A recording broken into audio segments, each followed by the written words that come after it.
Yo, yo, yo. What's up, everybody? What's going on? Hope you had a great weekend. I know it's a Monday. Monday, man. I'm sorry. I hope you had a great weekend. I hope the start to your week's going well. I kind of always hate,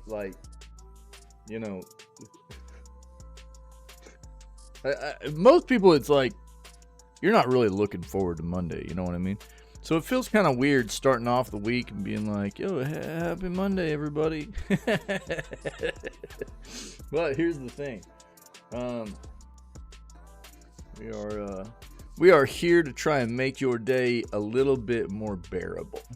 You know, we're here to make the day a little bit more okay, if you will, you know. So I hope that whatever you got going on, starting back for the work week, getting that weekly grind going again, that us being here and the content makes it a little bit more okay than it would be otherwise. So hope you had a great weekend. I hope the week is starting off right.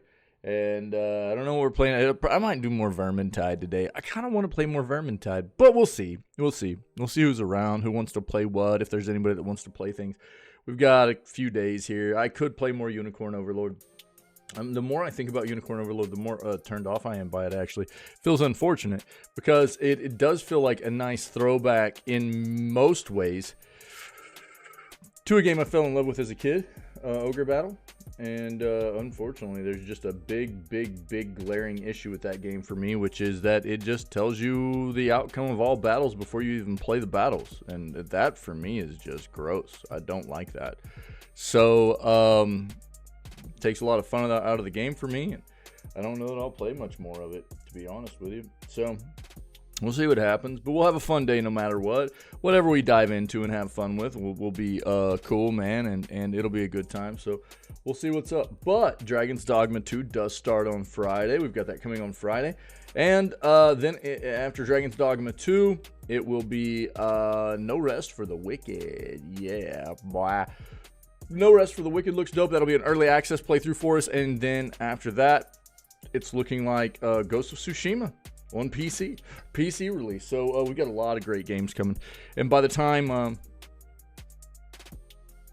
we finish that up, man, it'll be time to be tuning in for all of the summer showcases and see what else is coming our way for the rest of the year. We got a lot on our plate, man, a lot of great stuff on our plate. That's the thing. So I don't know. I guess on that note, man, what we've got on the plate for today is video gaming news for March 18th, and then some more fun gameplay antics, dude. So let's go ahead and dive in here and see what we got for video gaming news. Let's go.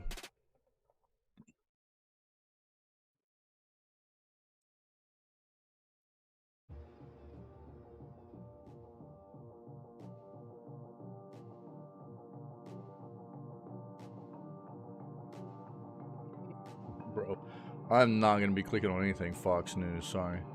There's no flipping way. Unless it absolutely is, I don't know, worth diving in there and just blasting Fox News. Fox News is ridiculous. It's not a news agency. It's a propaganda machine is what it is, in my opinion. So this is what I would tell people. I try to promote this all the time.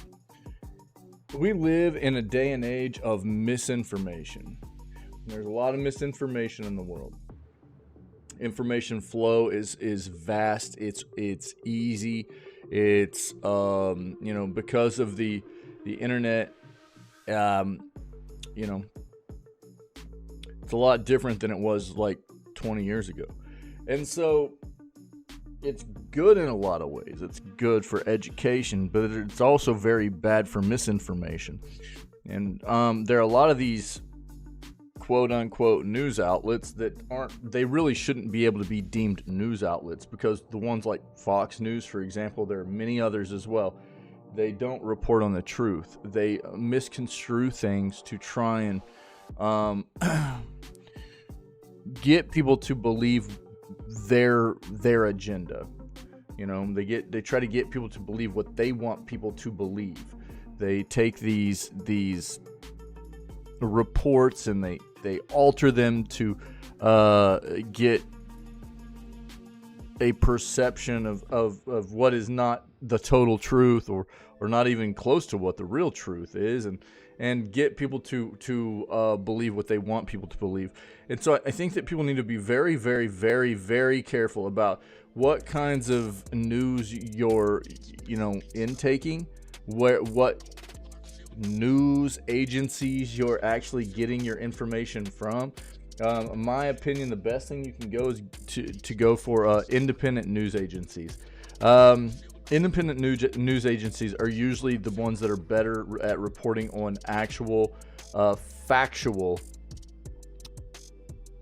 news reports. And it's not going to be altered. It's not going to be misconstrued. And there's a problem in today's day and age, if you ask me, about too many people intaking bad information from a lot of these quote-unquote news agencies or outlets that is not the real truth, and then they regurgitate it as truth. So take a hard look at where you're getting your news from, your information from, and fact check it. Even if it's from this channel, if you hear something, make sure you're fact checking it before you go and regurgitate. I'm not always going to be 100% true and remember things 100% whenever I'm telling people things. I do my very best to make sure I am, but it's inevitable. I'm going to be off sometimes because I'm human. I make mistakes. But a lot of these news agencies and organizations will do it on purpose, and that's a big difference.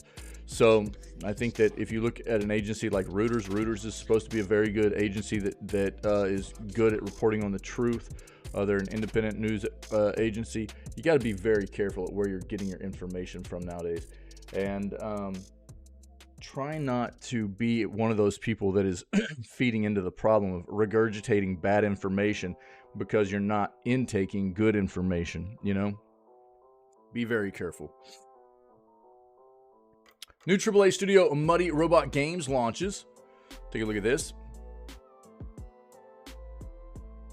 Wait, what's this?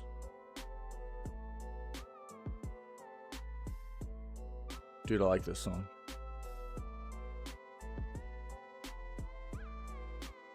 Nice. Nice, cool, man. Love to hear it. Let's go.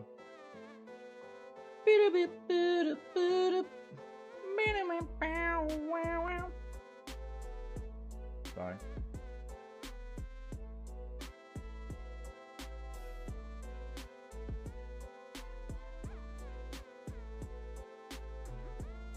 I mean, that's been a thing for a long time, yeah.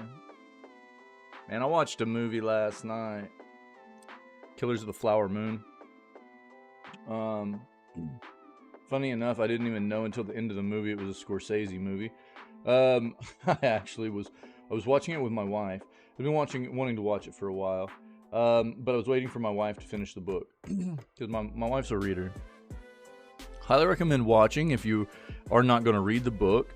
It is a pretty, from what I understand, good retelling of the story. It is a true story, and it's unfortunately one of those iterations of how terribly a Native American tribe was treated, and it actually doesn't even tell the whole story, but it does tell a good gist of it. And it was a very good watch, and it's sad. It's very sad, but highly recommend. And it was funny because at the end there was like a narrator that was on the screen for just a brief moment, maybe like 5 to 10 seconds. And I was like, dude, that looked like Martin Scorsese. My wife was like, no. I didn't even know she knew who Martin Scorsese really was. I'm more into the movie stuff than she is. And I was like, oh, okay. And then I was like, at the end of it wasn't that far from the end of the movie. And then the end of the movie, it literally showed that it was Martin Scorsese, and I was like, yeah, it was. And she started laughing. She was just trolling me. She had no idea. It was pretty funny. Yeah. Good flick, though. Recommend. Pretty solid.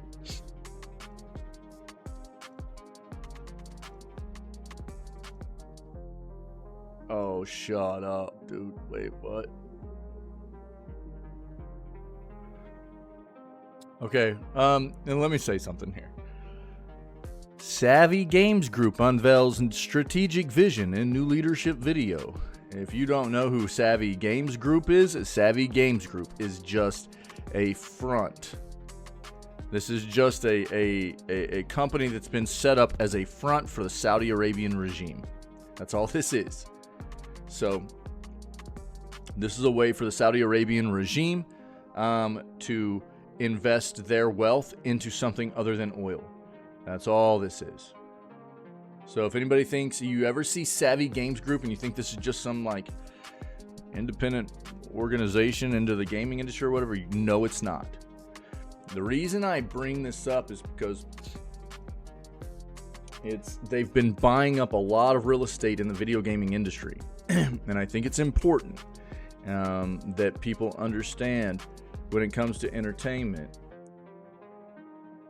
as a whole. We've seen it for years, whether it be in radio broadcasts in the days of old, or newspapers in the days of old, or in through TV broadcasts back in the day, up through modern times of even like I was talking about here recently with these news organizations that are spreading their own propaganda and agendas on people because they have, something to try and push out on people other than actual facts, Savvy Games Group is just a front for the Saudi Arabian regime. If you look up into Saudi Arabia and their governmental regime, as it were, the powers that be on top of that country, they're terribly bad at civil liberties, the way they treat people. If in that country you do not abide by their standards, which are quite often very unjust when it comes to gender equality or racial equality, stuff like that, then you are going to suffer dire consequences. And so what I want people to understand is that whenever it comes to the world that we all love so much of video games, the concern is that if they really get very deep into this industry, they're going to start spreading their own propaganda through video games upon us. And it might not be very blatant or forthright, in the beginning, but eventually it will be very obvious. That's the way this works. So I want people to understand and be very careful. And I don't care if it's, Saudi Arabia or any other regime or entity or organization, you know what I mean, that we need to be hyper aware of these kinds of people and organizations that want to spread these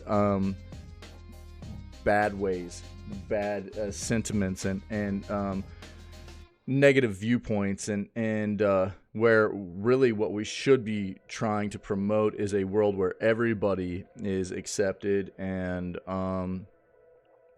as long as you're good people, just letting people live their best life and, stuff like that. It's something for concern, most definitely. We'll dive into this, though.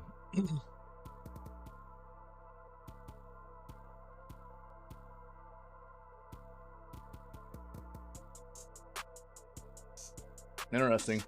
I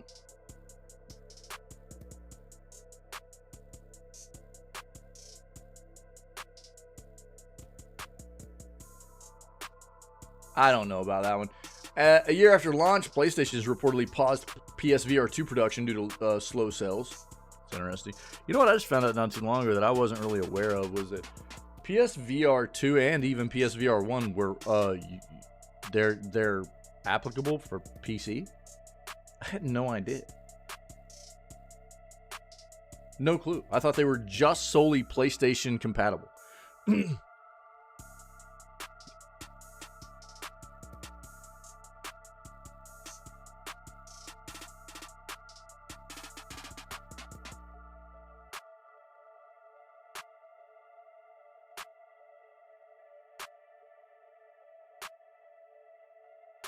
Should video game adaptations always be animated? That's the same thing as saying should something like anime, adaptations or something like that always be animated. No.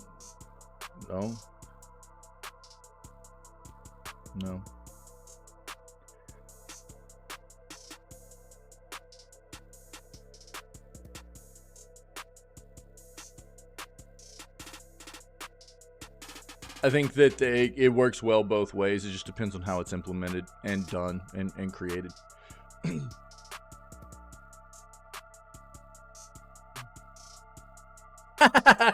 Jesus, Fox News.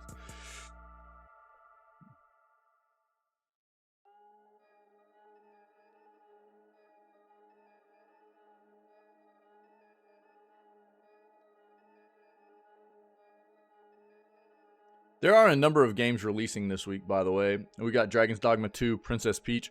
There's another one too. What's the other game releasing? On the 22nd, I think, right?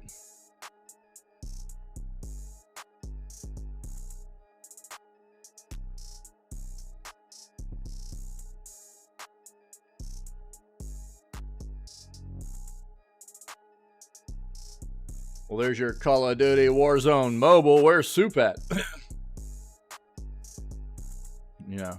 Oh, Rise of the Ronin on 22nd. Yeah. I knew there was another big one. I just couldn't think of the name of it. Yeah, so Dragon's Dogma 2 on March 22nd. Princess Peach Showtime the 22nd. Rise of the Ronin on the 22nd. All of these are releasing on Friday, right? So there's a lot happening there. Even on the 21st, Shines Over the Damned.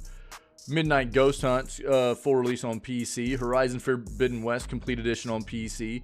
Call of Duty Warzone Mobile on iOS and Android. Alone in the Dark on the 20th. MLB The Show 24 on the 19th. There's a lot this week. There is. Well, that's what you need to know.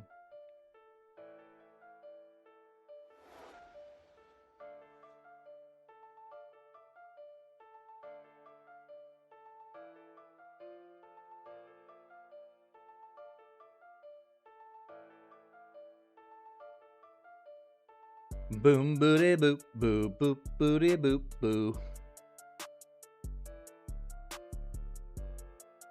Full version of 3D strategy shooting game coming soon on Steam. Let's take a look at this.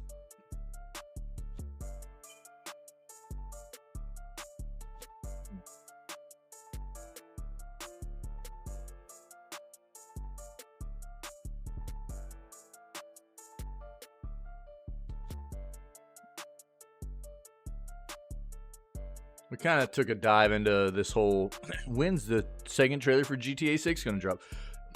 It's crazy how much hype is around this game, dude. It's really nuts.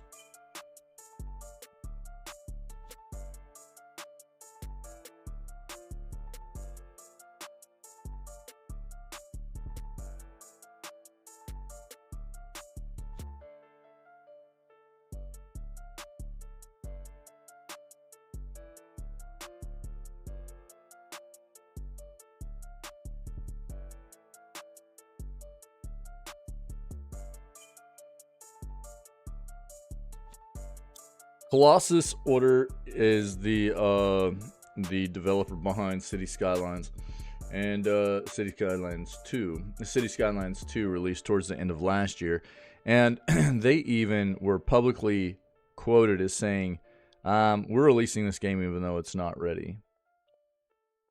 That's terrible. It should never happen. A game should never release before it's ready to release. That's just gross. There are too many companies that have gotten way too comfortable releasing games unfinished, and they're comfortable to the point that they're publicly announcing it now. Like, the game's not finished, but we're gonna release it anyway, so be prepared for it to not feel good on release. Like, Jesus Christ, that is where we've let these companies get to in the industry. And City Skylines 2 was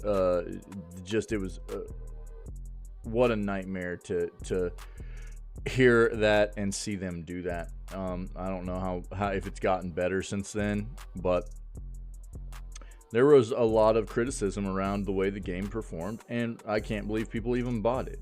After the quotes that came out from Colossal Order, telling people that, why would anybody buy it? but a ton of people did, and the reviews showed that it was not in a very good state. I don't know what people expected. It's gross. We don't need to be supporting those kinds of developers, man.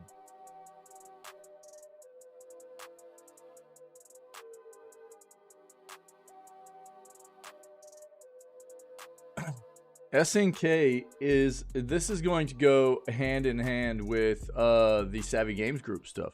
SNK is a developer from way back in the day, way back. This developer goes back to the late, or like the 80s, I think. SNK does, but they've been totally bought out by Saudi Arabia at this point. The Saudi Arabian regime has fully bought out SNK, Savvy Games Group, right? So we'll put this here, and we'll talk about all that together. We've got some stuff to talk about there today.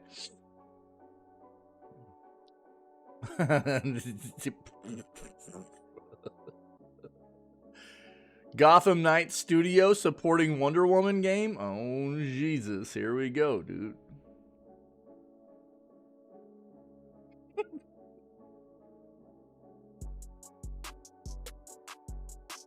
Wow.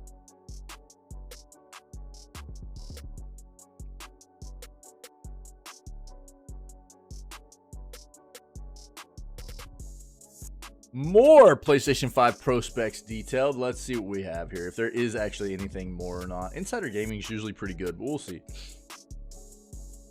Yeah, we know there's a Watch Dogs movie coming.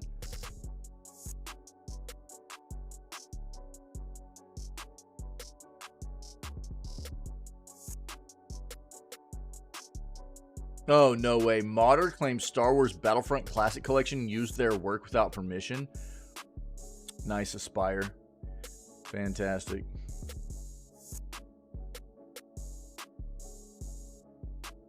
PS5 Pro could blow away Xbox on GTA 6 performance. Yeah, it will. It's quite a bit of an a leap on GPU performance over even what the regular. I mean, PS5 Pro. You could change this title to be PS5 Pro could blow away the PS5's performance on GTA 6, and you would be correct. I like that they put this to just kind of like down Xbox too. Gross. 1 second.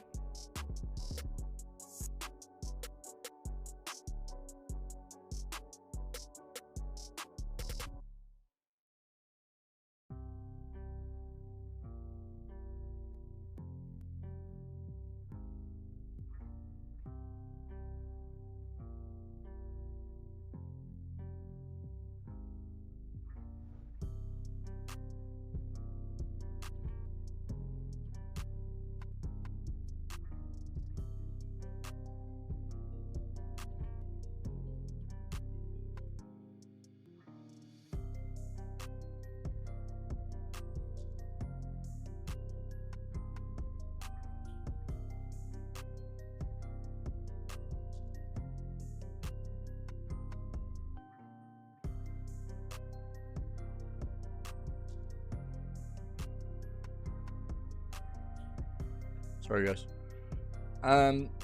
Yeah, so this is just... Come on, Tom's Guide. Be better, dude. Be better. If you're gonna do this, then say, could blow away PS5 and Xbox GTA 6 performance. Don't just come at Xbox like that. You know what I mean?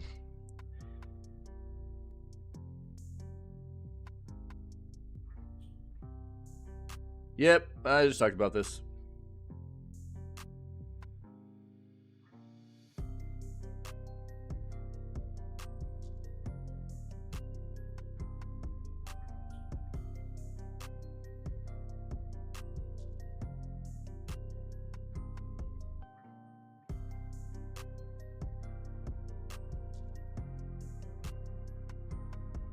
We talked about this already as well. Neurodiver.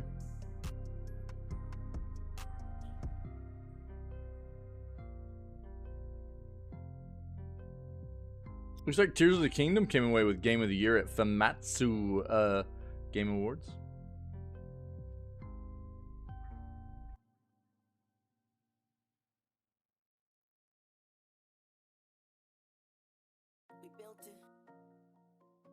break it down.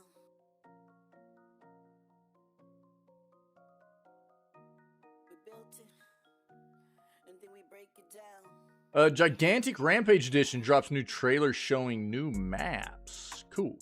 I think Tinwin will probably be interested in that if he hasn't already seen it. Step it up. Step it up. New article reporting on the Saber games that were in development and what their status will be after Saber sells. Take a peek at that.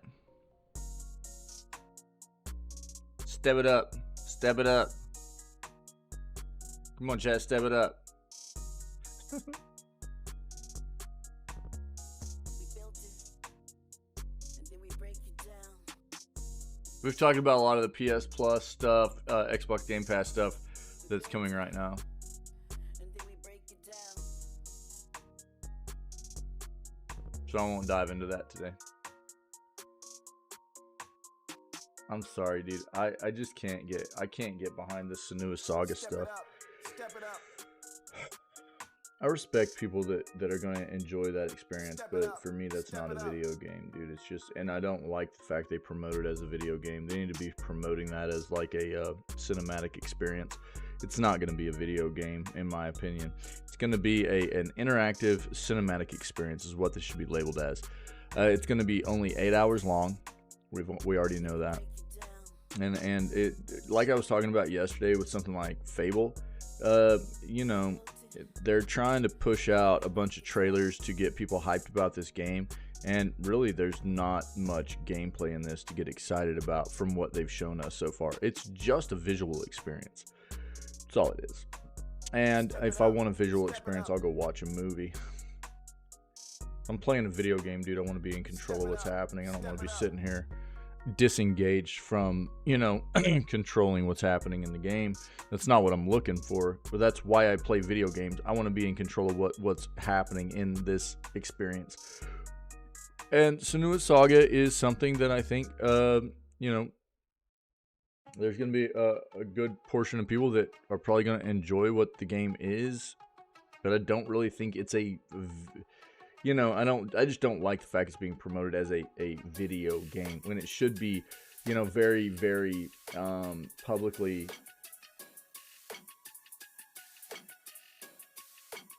told to the consumer that this is not your traditional video game.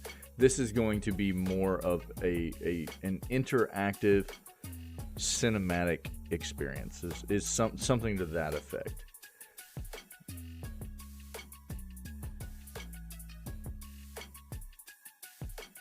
And here let me just I'm gonna trail this up with a sentiment here. This is something that's becoming more prevalent in our gaming industry as well. So you talk about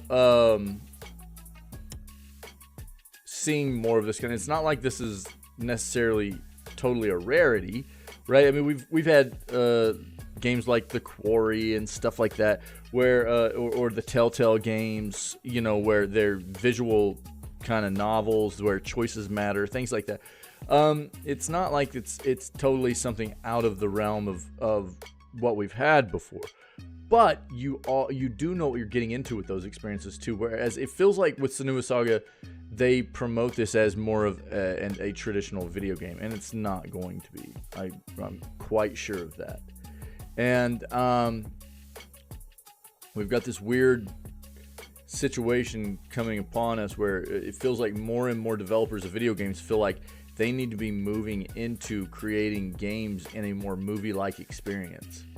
And there's always going to be something great to be taken away from amazing cutscenes that give you a bit of a break and, you know, give you more immersion of the game, the lore of the world that you're diving into and everything. But I'm sorry, I don't want Final Fantasy 16. I don't want 17 to 20 hours of cinematics, which is half of the gameplay experience. I don't want, you know, Alan Wake 2.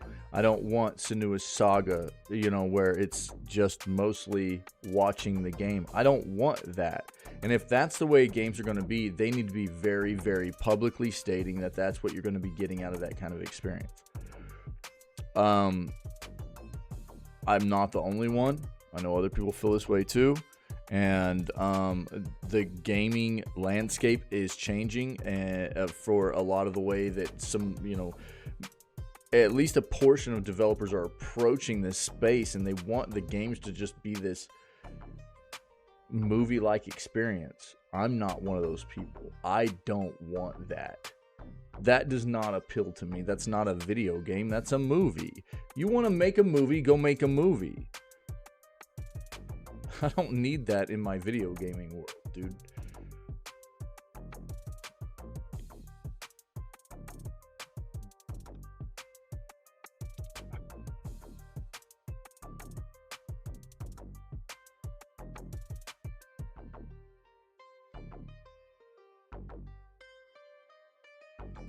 Speaking of Epic Games, don't forget Deus Ex, Mankind Divided, and The Bridge are free right now through the 21st. You got like 3 days left. And then it'll be Call of the Wild, The Angler, and Adam Eve. Invincible presents Adam Eve. Those will be free next. So don't forget your free games, okay? Can't argue with free content, dude. But yeah. What was the... That's fine. We'll read it on here.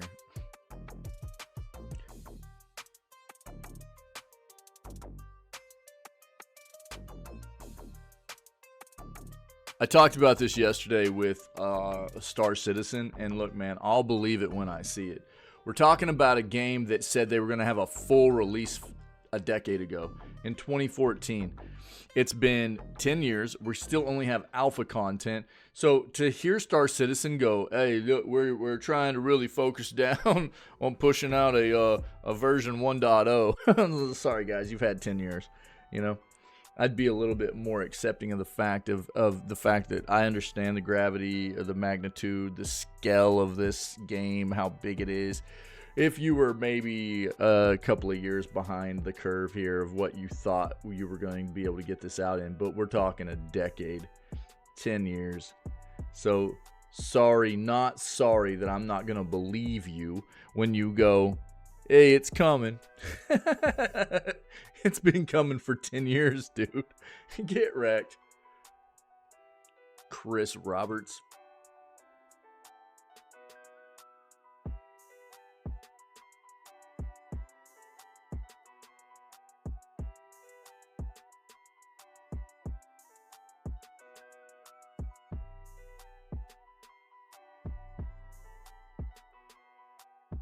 Looks like there's some new Halo Infinite stuff coming in a March update. We'll take a peek at that.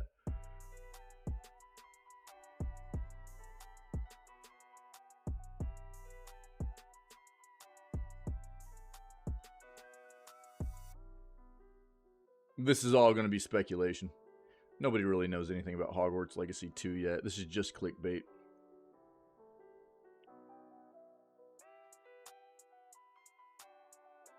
Yeah, we talked about the Kakarot hitting PS Plus already. I'm not going to dive into that. Oh, wow. Apex Legends Pro players get hacked during North America Finals, and EA confirmed compromised. Interesting.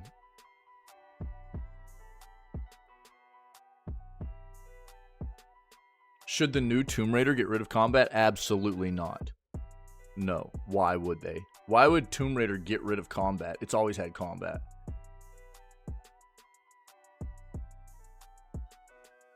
Elden Ring fan is playing through the game as a Mass Effect villain? Nice. Done eating some Subway. Yo. Wait, what kind of sandwich was it, dude? Hold on. Wait, what kind of sandwich was it?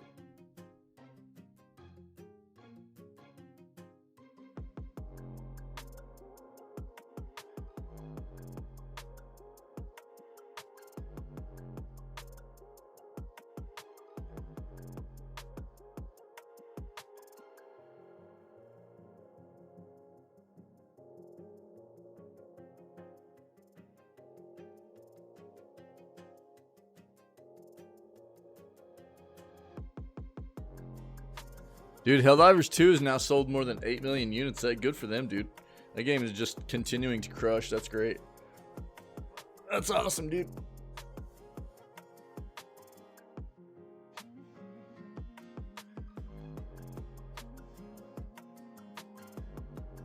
Let's dive into these. Barbecue teriyaki chicken sandwich. Interesting. That's like a double A sandwich, you know? It's like a double A sandwich. That's all right. Eat it with a fork? What? Eat it with a fork?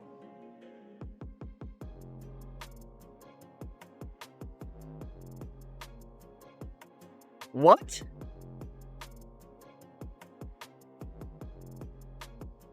Somebody time Soup out for eating sandwiches with a fork, please.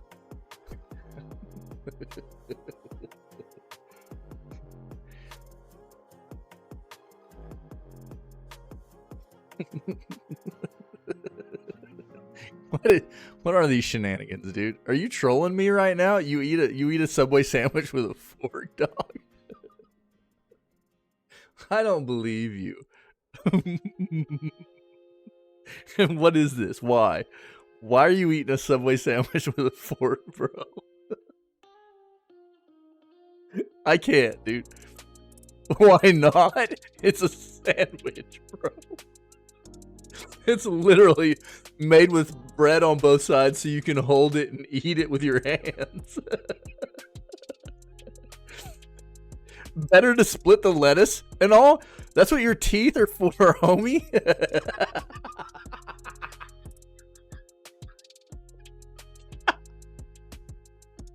It gets messy. Oh my god, dude, you kill me, dog. You do not split a burger up. What? Who are you, dude? No. What?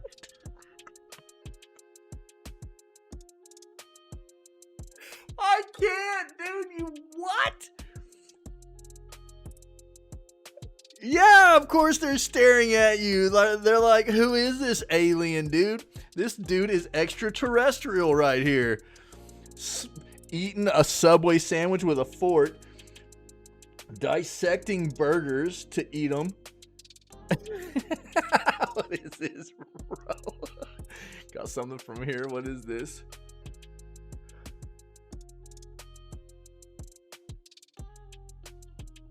What is this, dude?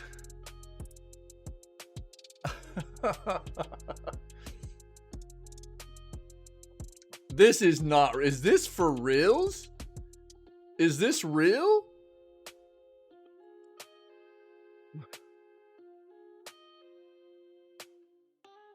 No way this is real. What?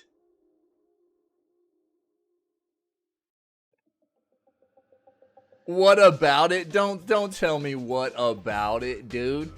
Look at the name of this flippin' restaurant, dude. If this is real, I'm tripping, dog.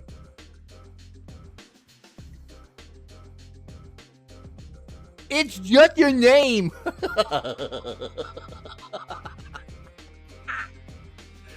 I love it. I think it's awesome, but you don't normally see this kind of stuff. How do I not know, dude? I've never seen one of these. I've never seen one of these. Oh yeah, I would too. The food looks amazing. Look at the food.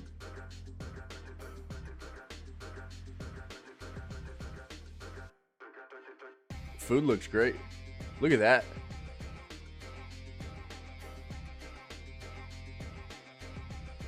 I've never even heard of this. Salad's good. Yo, do you eat the salad with a fork? I bet you don't even eat the salad. I bet you eat the salad with just your mouth. You probably eat a sandwich with a fork and you dissect a hamburger, but if you get a salad, you probably just eat it with your mouth. You just go nuts, right? What's wrong with you? What up, Pinky? No. Eating etiquettes, please. Yo, this looks really good. Yeah, I don't even know if we have these in the U.S. But wait, what? Eat a soup with a fork? Yo, I respect that. Depends on the soup. You know, if the soup actually has some chunky stuff in it, then you can just use the fork to strain it out, eat the good stuff, and then just drink the broth. So I respect that. You know, that works. You're a coddled egg.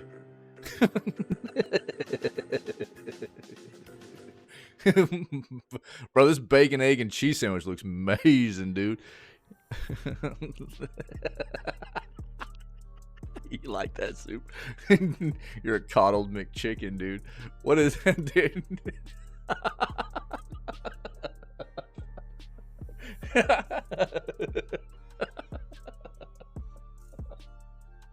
Oh, dude. Yo, that's crazy, man. My go-to for like a Subway, I don't eat Subway very often, but if I eat a Subway sandwich, dude, I'm going for that spicy Italian, baby. That spicy Italian with that pepperoni and salami up in there, you know. But then you gotta put jalapenos on it, some nice mayo, salt and pepper, tomatoes, spinach, yeah, black olives, the works, dude. Gotta have the works, and some of that mozzarella in there too. Send me pics of a disassembled burger. I eat one next time. I don't want to see your savageness, dude. That's just no. That's it. It's not. It's beyond just unorthodox. It's taboo, dude. You don't do that to a burger.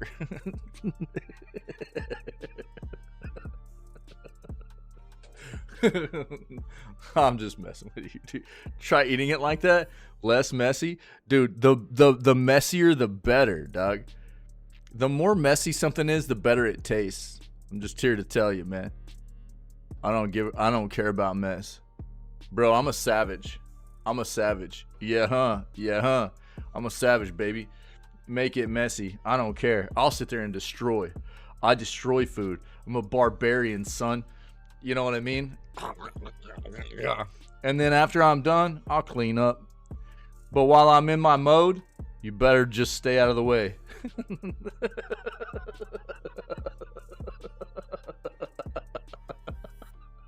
I don't even care. Yeah. Make it messy. The messier, the better. Let's just get it. Put it all. Let's drip it down the elbows. You know what I'm saying? Drip it down the elbows. That's why do you think I'm growing this mustache right here, dude? I want it dripping down the sides of my mustache. That way, whenever I'm done, you know, taking a bite, if I need a little bit of extra sauce, I just lick it off, baby. Like that, you know?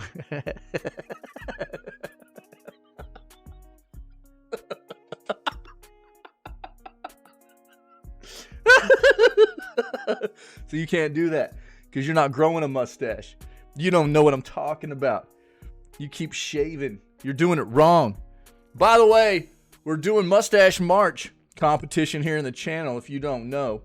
And we'll probably have two different categories. One for people that have been growing their mustache since before March, and one for people like moi that have been growing just since the beginning of March. So don't shave like Soup here. Soup doesn't understand the flavor savor mentality. You know what I'm saying? Don't do it, man. Don't listen to him. No. Don't do it.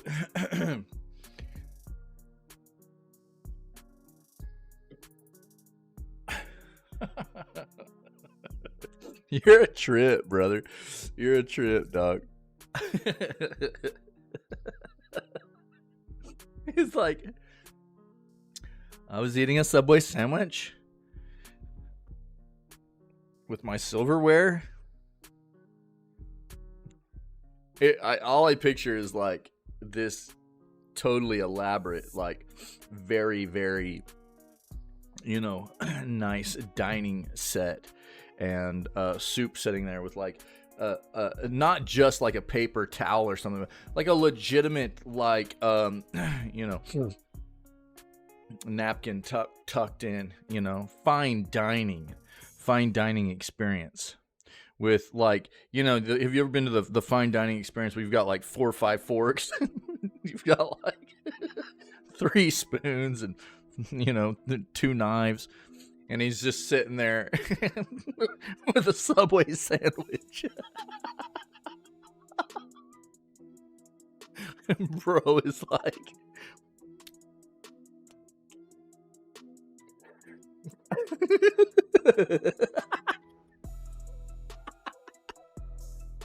I love it. I love it, bro. That's so funny, dude. Oh my God. Oh Jesus, he cracked me up, dude. All right, let's get into this. Happy Monday, guys. It's good to see you.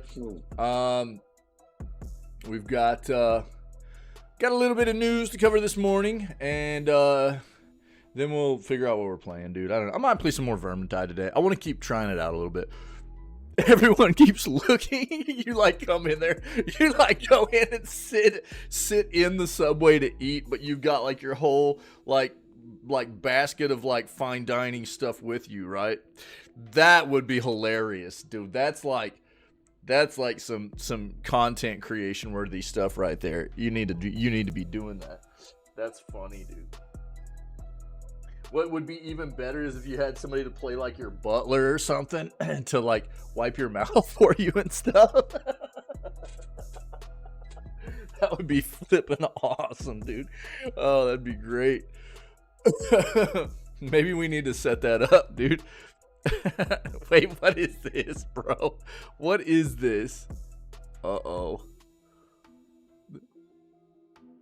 No shave. This is the no shave style? Is that what? You can't even tell, bro. Oh, dude, that cardigan's dope, though. I like the cardigan. That's nice.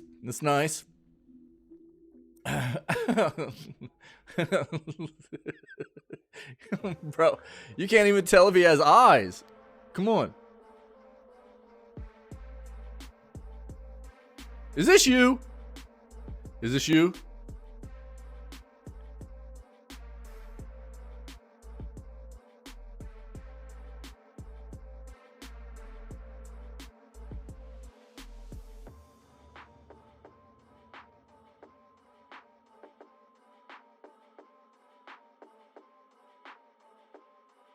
It's actually pretty nice style. I like it.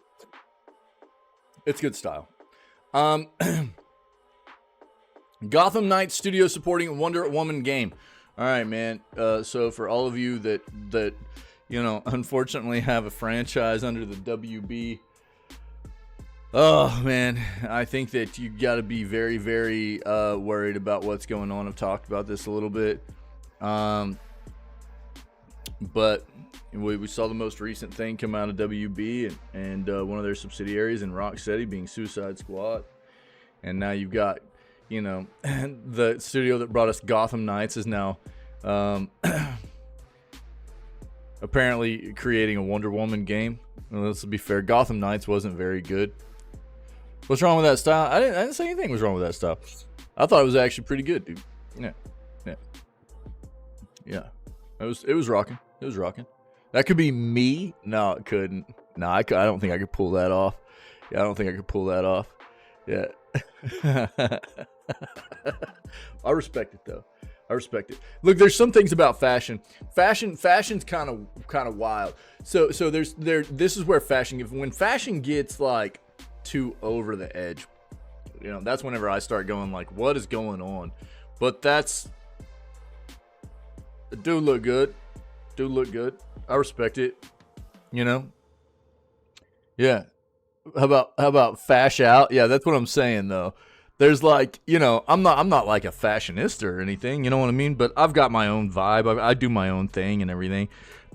You know, I've got a little bit of my own style and that I've just kind of, it's just me. It's just, I don't really look at fashion. I don't look at other people and go, oh, I'm gonna adopt that. It's just, it is who I am, and that's how I roll. But there's a side of fashion that gets really weird, and whenever it like crosses that line into being like weird fashion, that's where I start like kind of knocking on it a little bit. But yeah, I don't know, dude. That picture was solid.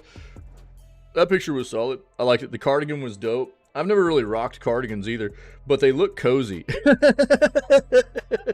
They look cozy. And Mr. Rogers rocked cardigans. You know what I mean? Mr. Rogers rocked cardigans, and Mr. Rogers was dope, dude. You know what I'm saying? He liked us just the way we are. Yeah? So, you know, Mr. Rogers was sick. And he rocked cardigans, so there's nothing wrong with cardigans, dude. And it's just not really my style. And dude's hair was cool, too. I liked his hair. I just don't know how he sees. Wait, what? Gucci trash bag win. Yeah, bro. No. Yeah, wait, what? Ah, dude, 18 hundo for a Gucci trash bag. Yeah, pass, dude. That's what I'm talking about. That's so stupid, dude. So dumb. That's what I'm getting at. Like, that stuff is ridiculously stupid. Jesus. I got plenty of trash bags around here, dude, that I can hook people up with. You know what I'm saying? And I won't charge close to 17 or 1800. It'll be fine. You need a trash bag? Let me know, dude. I got you covered. Gotham Knights Studio supporting Wonder Woman game. All right, let's talk about this. Let's read this and talk about this, okay? Gotham Knights Studio, WB Games Montreal, supporting development of the forthcoming Wonder Woman game. Led by Monolith Productions, which created Middle-earth Shadow of Mordor and its follow-up Shadow of War, will similarly use the Nemesis system mechanic. Now, this was a very cool mechanic for the Middle-earth games, right? The Shadow of Mordor and Shadow of War games. And those games were dope, right? Those games were dope. So, here's what I would say. We'll read the rest of this, but my initial impressions, and we'd already heard that they were going to be using the Nemesis system for this Wonder Woman game. If they're not making Wonder Woman, which we've heard already they're not, even though WB has this huge pivot and aim right now at making most of their games live service, games as a service, whatever you want to call them. We've heard that they're not doing that with Wonder Woman. And we did know that they were using the Nemesis system. If they actually make Wonder Woman something more akin to something like the Middle-earth games, the Shadow of Mordor, the Shadow of War, it's not going to be live service. It might be decent. It might be okay. It might escape the wrath of some of the more recent WB games like Gotham Knights and you know, even though Gotham Knights wasn't really a game as a service or anything, it just wasn't very good. And Suicide Squad, you know? According to a job description spotted by Tech for Gamers, WB Games Montreal is seeking an external development artist with a mandate to support Monolith on Wonder Woman specifically. Yeah, I'm not watching this. That's just the official trailer for Gotham Knights. Not too much of a surprise to see fellow Warner Brothers studio assisting each other, especially considering Wonder Woman will be Monolith's first superhero game. WB Games Montreal previously worked on both Gotham Knights and Batman Arkham Oranges. Wait.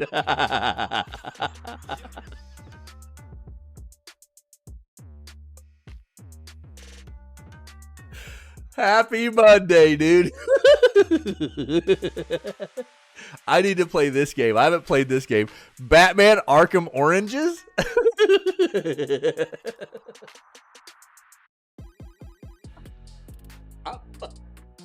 I'm dying, dude. What? Yo.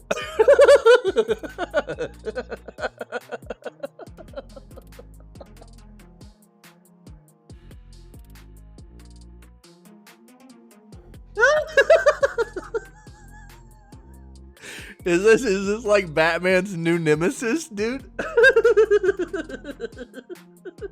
What? How, bro? I'm dying. Oh my god, dude, this is so funny. Oh my god. Jesus. Of course, that differs from the other Arkham games from Rocksteady. I would say so, dude.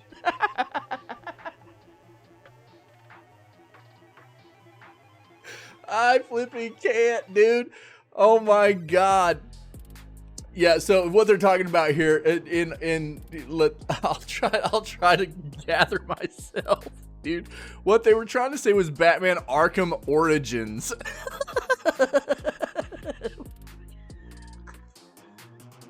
I can't, dude. Oh my god. So, WB Games Montreal worked on Batman Arkham Origins, not Oranges. New DLC. Yeah. Instead of throwing batarangs, you're just throwing oranges with the Batman symbol on them, you know? Oh my god, dude. Whereas the other 3 games in the Batman Arkham series were made by Rocksteady, right? Which is why so many people were excited about a new Rocksteady game, even though it sucked. Yeah. That differs from the other Arkham games from Rocksteady, like I just said, which now include Suicide Squad, Kill the Justice League, that also features Wonder Woman. Unclear if these games will be linked. Oh, I'm dying, dude. Oh, gee. Arkham Oranges was a banger, bro. I needed that to start the day. That is too flippin' funny. Oh, my God. I love how they do it. This happens like quite often though. There'll be a lot of misprints in these articles and stuff. It's like there are no editors that like proofread these flipping articles before they get published anymore. It's insane. I read so many of these articles in the news segments, and there's just so many like badly written things, misspelled words, stuff like that. And occasionally we'll come across one that's just hilarious, and today is that day, dude. Jesus, that's funny, man. Little is known about the Wonder Woman game, though this isn't the first time details have been spotted in a job description. Last November, a job advert for a lead software engineer suggested it could be a live service game. A few days later, Warner Brothers denied this, stating Wonder Woman would be a single-player action-adventure game set in a dynamic open world. So here's the thing. This is what we heard. We read about this at the end of last year as well. It would not be a really big surprise for it to be a live service game because WB wants all their games to be live service games right now. But they did come out and they were quoted as saying that it would not be. And I think that the best thing they could do for Wonder Woman fans is make this a single player game. They're not doing very well with their live service stuff. They need to change their approach. And I think that for the sake of the fans, please don't make this a game as a service or a live service game, whatever you want to call it. Same thing. Around the same time, Warner Brothers CEO David Zaslav stated the company would be focusing on always on live service games. Exactly like I was saying. While more recently, Warner Brothers gaming boss JB Perrette says he wants the company to move away from the volatile market of AAA games for consoles. Yeah, I have an article up, dude. Check it on our YouTube channel, where it's kind of funny. My title for this is basically something along the lines of Warner Brothers scapegoating their failure of games on AAA, the volatile market of AAA games, something to that effect. It's just so stupid. This is the thing. You know, Warner Brothers wants to go, oh, well, you know, Suicide Squad didn't do good because the AAA gaming market for consoles is volatile. No, I mean, it is. Yeah, but the gaming industry as a whole is volatile, dude. You know, I mean, it is. The industry as a whole is volatile. Your problem is that you don't know how to make video games anymore. Quality video games. That's the problem. So there's always going to be this sentiment that surrounds video game development, which is if you make, and let me be fair here, Warner Brothers has a advantage above a lot of other developers out the gate in the fact that they have a lot of franchises to work with that automatically are going to get people hyped up. And it's unfortunate, but it is what it is. I talk a lot about the fact that people get baited into buying games just because there's a franchise on it, like Star Wars or Lord of the Rings, or I mean, you name it. You know, the list goes on and on and on. Warner Brothers has a lot of those, the superhero stuff, whatever, and they've got to step up on people already because, let's be fair, had their game that they made in Suicide Squad not said Suicide Squad on it, and it had been some just created universe that wasn't Suicide Squad in the first place, as bad as that game sold, being Suicide Squad, it would have done jack crap had it not been Suicide Squad. That's the truth, right? So they've gotten an advantage over a lot of other developers just naturally because of the franchises that they hold. And so it's so funny to hear that, you know, this is what I'll tell you. David Zaslav and JB Perrette, I'm willing to bet, know nothing about quality video games. They're business-minded people. That's the impression I get. And I say this a lot, but there's definitely something to be said for it being very apparent whenever these big companies forget how to make quality video games. And they just start pumping out trash all the time because all they look at is a numbers-driven kind of mechanic for what has been successful in video games, and which that's why they're going for live service stuff. They don't look at the content side of what they're doing. They only look at the numbers side of what they're doing, and that's not gonna work, man. That's why Suicide Squad was trash. They were like, let's make a AAA live service game, and it'll be amazing. It'll be Suicide Squad. Everybody will want to be a part of it. No, that's not the way that works. You baited some people, you did. But the content, if you're going to make a live service game, live service means that you have to be able to pull in substantial, long-standing player base for the game to be successful for the long haul. And they knew that that wasn't going to happen with Suicide Squad, which is why they made it a $70 price tag to begin with. They were trying to recoup. They knew it wouldn't be a long-standing game. So, I mean, they got to figure their crap out. They want to scapegoat this whole, oh, well, you know, Suicide Squad was, you know, didn't do well because of a volatile AAA console market. No, it didn't do good because the content was subpar. That's why, you know, and until you figure out how to make better content, your games are going to suffer. That's all there is to it. Remains unclear how far along development is for Wonder Woman, though after the relative flops of Gotham Knights and Suicide Squad, all eyes will be on the game to revive the success of the DC franchise. It's not that WB hasn't had good games in the past, it's that they've lost their way, man. That's what this is all about. So we'll see what happens with Wonder Woman. But hopefully it's something that opens their eyes a little bit about the terrible direction that they've been moving in here lately with their games. And I hope that they do get their eyes opened. I hope their eyes have been opened a little bit because there's so many fans of the franchises that they own. And I want the fans of these franchises to have a better gameplay experience, man. It sucks to see people get baited into these experiences that are subpar, mediocre at best, just because it's a universe, you know, that WB knows they can bait people into and not worry about the content being fantastic. That sucks. But bro, we definitely need to go check out Batman Arkham Oranges. No doubt about it. If anybody else gets to play that before me, let me know what you think.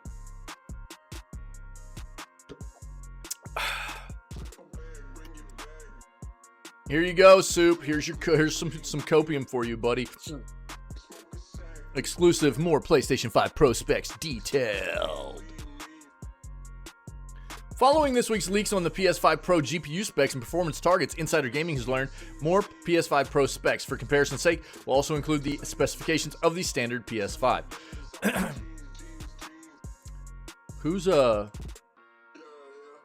Oh, this is their video. We'll watch this.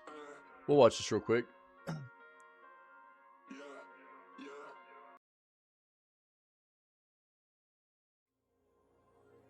Following this week's leaks on the PlayStation 5 Pro GPU specs and performance targets, Insider Gaming has learned more about the full specs of the PS5 Pro. And rather than wait to talk about it, let's just dive into what the updated console will offer in a few areas. First, let's talk about system memory. The standard PS5 memory runs around 448 gigabytes a second.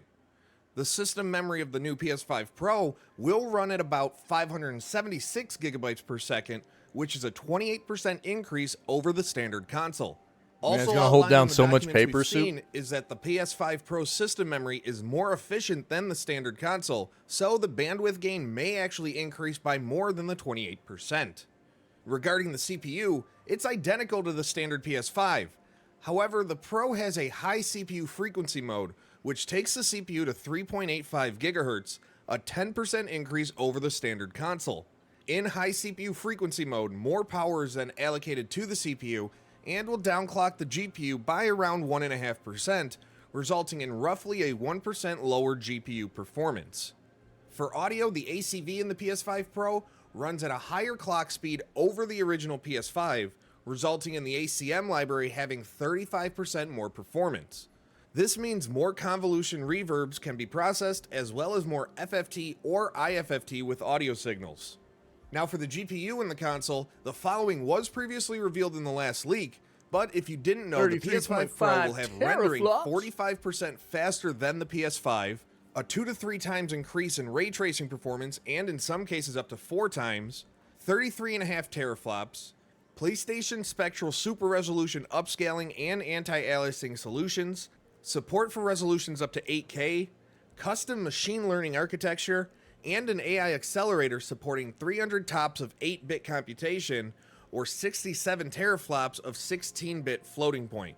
In addition, the PS5 Pro will have 30 workgroup processors or WGPs running specialized BVH8 traversal shaders compared to the 18 WGPs running BVH4 transversal shaders on the standard PlayStation 5.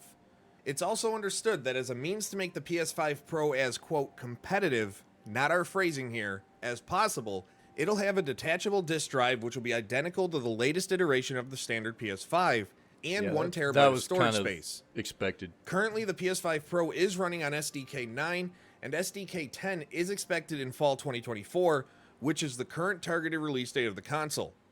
As far as pricing goes, we don't have that information yet, and likely won't for a few months. So what do you think about the latest details surrounding the PS5 Pro? Leave a like and let us know your thoughts in the comments. Cool. Yeah, that's most. I mean, we knew a lot of that stuff, but the memory stuff was something we didn't quite have all the stats on yet. So there's your your stats right there from the PS5 to the PS5 Pro. Yeah, 28% increase over the standard console. CPU, identical CPU to the PS5. But the Pro has a high CPU frequency mode. It takes the CPU to 3.85 gigahertz, 10% increase over the standard console. Yeah.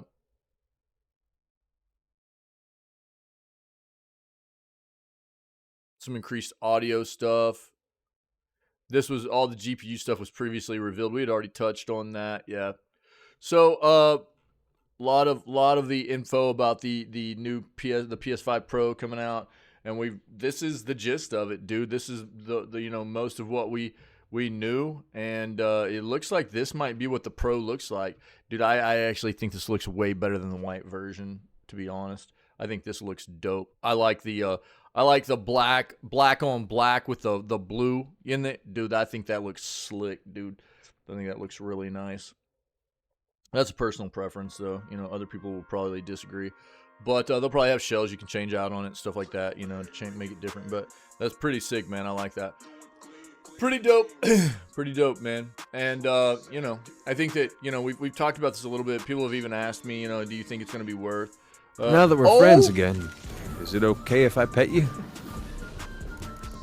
Thanks, dude. Holy crappers. What's up, Florida? How you doing, friendo? Yo, Florida thank you so much. Boriqua just resubscribed for 5 months. Morning. That's it. Morning. Yo, good morning. How are you, my friend? Happy Monday. Yeah, I know you've been busy, man. How's life? Fill me in, man. What's been going on? Thank you very much, my friend. What an amazing thing, that 5-month resubby, man. Holy moly, almost half a year already, dude. Need coffee? Dude, story of my life. I need a lot more too. Yeah. I've had like 1 cup so far. Well, I've had about a cup and a half. But I'm ready for some more. Yeah, I'm ready for some more, Florida. Thank you very much, my friend. How you been? We'll talk a little bit while I keep pushing here. So the I've had a lot of people ask, do you think it's worth to go for a PS5 Pro? And everybody's situation is going to be a little bit different. If you've been looking at getting a PlayStation and you don't already have one, then I would say you're probably going to be better off waiting until the end of this year and grabbing a PS5 Pro. I think also there are going to be people that already have a PlayStation that just are very committed to this console as their preference of ways to play games, and I respect that. And if you've already got a PS5 but you're really interested in the PS5 Pro, then and you're not one of those people that's a big collector or whatever, you might take a look at what you can get out of your PS5 when the time comes to buy the PS5 Pro, whether it be for trade-in or just sell to a friend, family member, private buyer, or whatever, to offset the price of what the PS5 Pro would cost you. There are different situations for everybody. Budget, personal situation, things like that.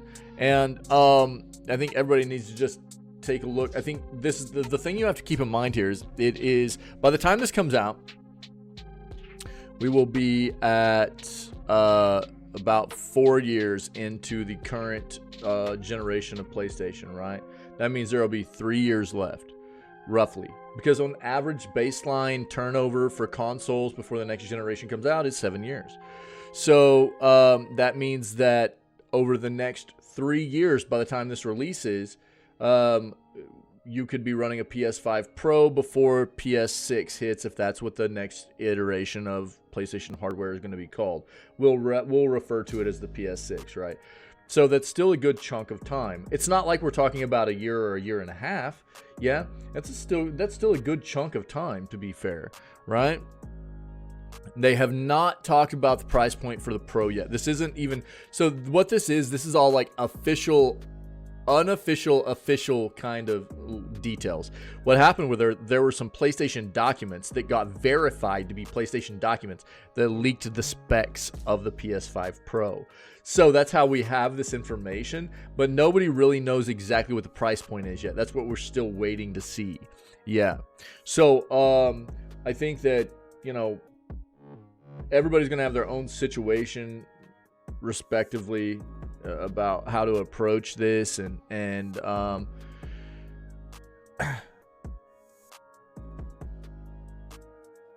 for a lot of people, I think it'll make sense. I think, if this is one of your platforms of preference, and, I think it'll make sense. It does sound like quite a nice upgrade for the PlayStation, and for Soup, I think that this thing is going to be able to be quite an evolution of a paperweight over what your current PS5 is. Sorry, inciting violence right now. I'm trolling Soup a little bit. I do think the PlayStation is a good piece of gaming hardware. I'm just a little bit adverse to the console side of gaming as a whole, and I have gotten that way over about the past 7 to 8 years, really. I've just seen it be a less consumer-friendly part of the gaming industry personally, and that's why I've gotten to where I don't really buy into a lot of the console stuff anymore. So I'm a little bit biased, because the way I look at it from a consumer perspective is that on the console side of things, it's gotten kind of gross as far as the way they treat consumers. And so for me, I've leaned much heavier towards PC nowadays than I ever did in the past. I was always a multi-platform player. I still do to an extent, but I've really slacked off on the side of console gaming, because it's just appeared to me to be a much more less consumer-friendly side of gaming. So if anybody needs my sentiments on that, I've talked about it a lot. Feel free to contact me and we can have a discussion about it.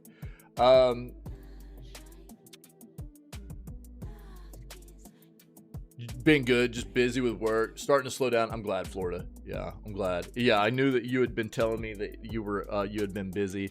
So I hope it slows down. I hope you're able to take a little bit of a break, man, and relax for a little bit. So, all work and no play makes Florida a dull gamer. You know what I mean?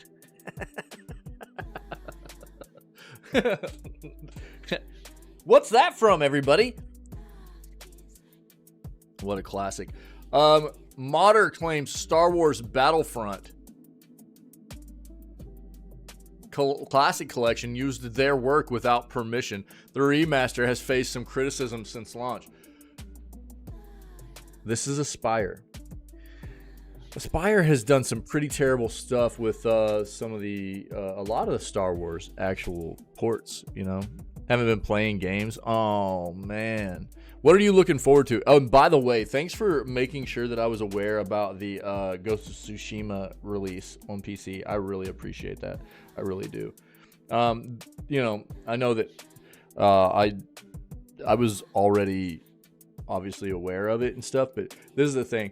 I really appreciate, so what we do here, especially with video gaming news, even if I wasn't planning on playing that game, which I am, I'm planning on playing Ghost of Tsushima on release. I appreciate everybody bringing pertinent information to me all the time. Even if I, you know, the thing is, I'm always diving into this stuff. So there's always going to be the potential that I might already be privy to the information that might be getting sent my way. But if anybody out there thinks that this stuff is important and I might not be aware, shoot it to me, man, because I appreciate it nonetheless. Even if I might already be aware, I appreciate it. And even there's always the chance that I might not know. I might not have already seen some stuff. It happens. Excuse me. It happens all the time. Happens all the time where community members shoot me some information. And I'm like, oh, dude, I had no idea. You know what I mean? So, Florida, thank you very much, my friend. I appreciate it. And we are playing Ghost of Tsushima on release. I'm really excited. On PC release. So Aspire Studios, for those of you that don't know, was the studio under Embracer. They still are under Embracer. They're the ones that were supposed to be doing the Knights of the Old Republic remake initially. They got taken off of it because apparently they were botching it pretty badly, and it got kind of pushed over to Saber. We're going to talk about Saber in a moment. Actually, we'll talk about it next. Saber is being sold out from underneath Embracer at this point, and we'll get more into the details on that. But apparently Star Wars Battlefront Classic Collection has been ported to like Switch. It's not doing very good. A lot of issues. Aspire is, you know, a company that has done a lot of these ports in the past and has received a lot of criticism for these ports in the past as well. So let's dive into a little bit of this. Modder claims that the Star Wars Battlefront Classic Collection used their work without permission. The remaster has faced some criticisms since launch. A modder has claimed that Star Wars Battlefront Classic Collection has used some of his work without permission prior to release. Modder Lamashayman claimed that footage of Star Wars Battlefront Classic Collection that appeared in the trailer suggested that developer Aspire was using his mod. Following this, Aspire released a statement claiming it had mistakenly used footage of this mod and that it was a placeholder. Now, following the full release, players appear to have discovered evidence that prior to a very last-minute patch, the game shipped with the uncredited mod work. Footage noticed by IGN shows a player on Reddit showing off the character Asajj Ventress using what appears to be Lamashayman's mod. Interesting. While the current version of the game has removed these animations, Aspire has yet to comment on how Lamashayman's work appeared in the game. Despite their claims that they used, quote, no uncredited work on the remaster project. On Friday, Aspire addressed criticism of the launch, encouraging players to report any issues. The game, which was released on Thursday, has been met with significant criticism on social media and its Steam page, where its user ratings are currently at 19% positive. Oh my god, dude. I didn't know it was that bad on Steam, too. Oh,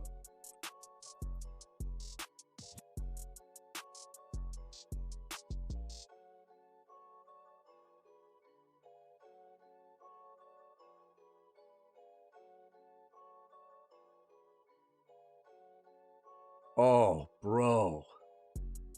Yeah. Really, really bad. Oh, that's terrible, man. That feels so bad.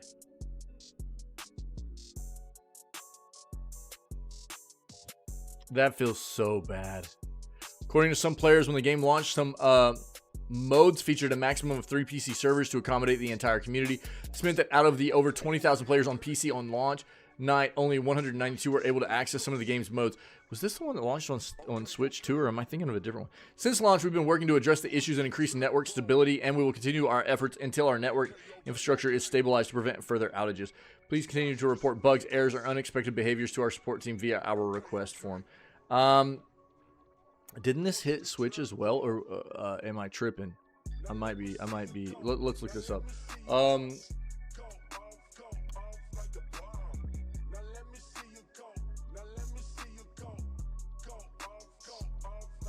can't type.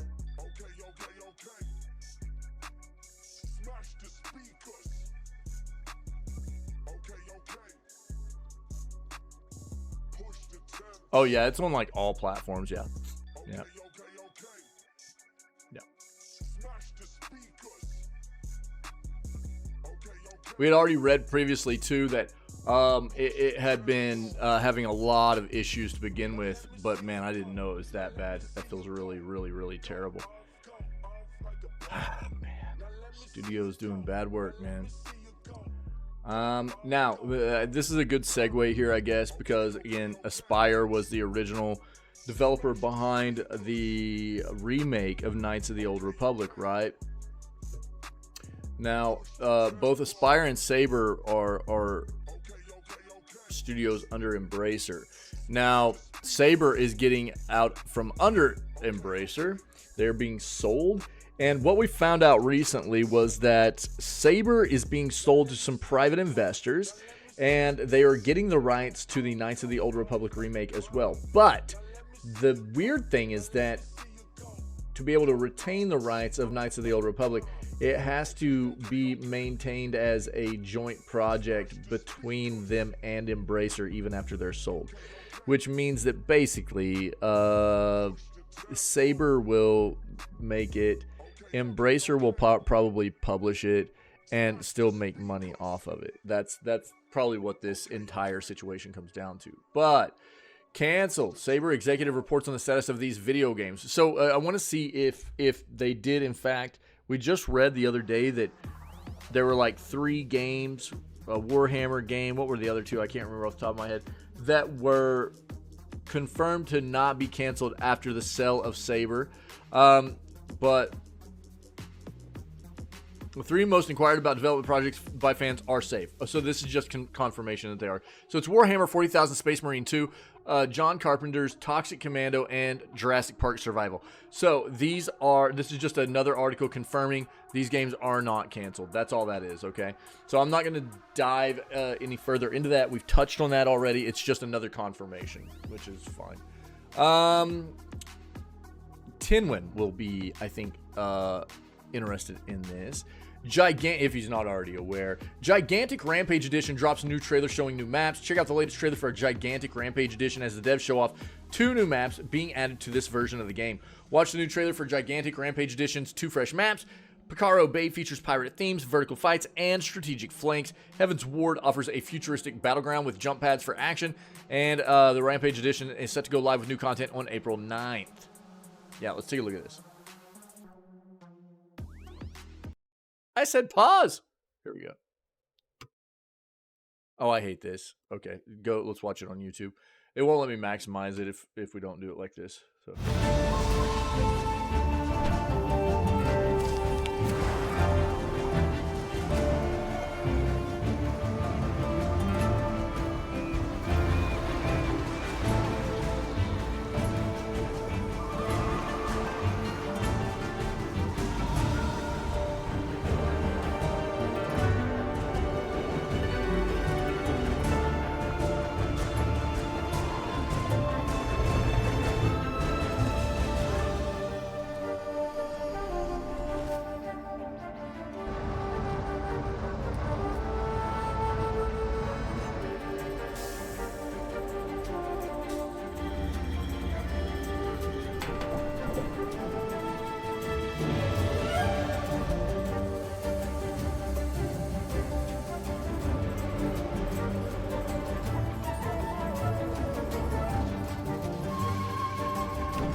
Cool.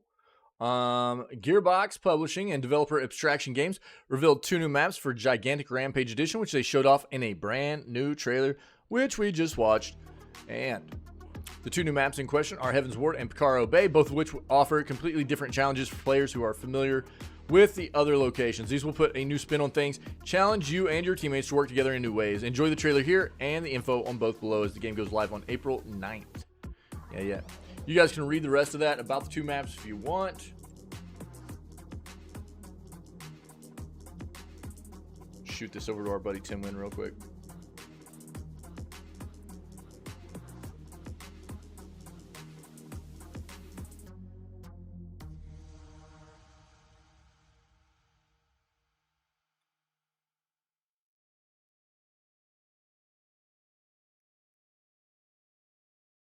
There we go. Cool. Moving on. Halo Infinite reveals new additions coming with March update. 343 Industries has outlined what will soon be coming to Halo Infinite as part of the game's latest update for March. Since its launch back in 2021, 343 has continued to add more content to the latest Halo installment, primarily on the multiplayer front. In recent months, Halo Infinite has revealed that it will move away from seasonal formats and will instead have operations, which will instead last for a shorter period of time. Now, in the wake of the latest Cyber Showdown operation going live, more details on what else is planned for Halo Infinite in March have been provided. Outlined in a new blog on the Halo website, 343 revealed that it plans to fine-tune some specific weapons in Halo Infinite soon. Weapons that will be receiving small tweaks include the M392 Bandit, Heatwave, Plasma Pistol, Stalker Rifle, and VK78 Commando. Beyond this, the Gravity Hammer is also going to be getting nerfed in a manner that will cut its power in half. However, this change is only due to a previous bug with the Gravity Hammer that was doubling its attack power unintentionally. So they can't fix the bug. So they're nerfing it. Okay. Outside of this, the biggest tweak that 343 plans to make with this Halo Infinite is tied to the game's network function. Previously, many Halo Infinite players have complained about errors tied to the online infrastructure that the game is built on. 343 heard this feedback and says it has since been working on a completely overhauled networking model that should cut back on many of the problems that have plagued Infinite. Hopefully this update works as intended and doesn't lead to any further issues coming about on this front. As for when all these adjustments are expected to roll out, 343 has said that the March update for Halo will drop this week on Tuesday, March 19th. Tomorrow. At that time, 343 should push out the full patch notes for the update that will further detail the overhauls that have been made. So be looking for that if you're interested, alright? Yo. Wait. Oh, no. Wait, what?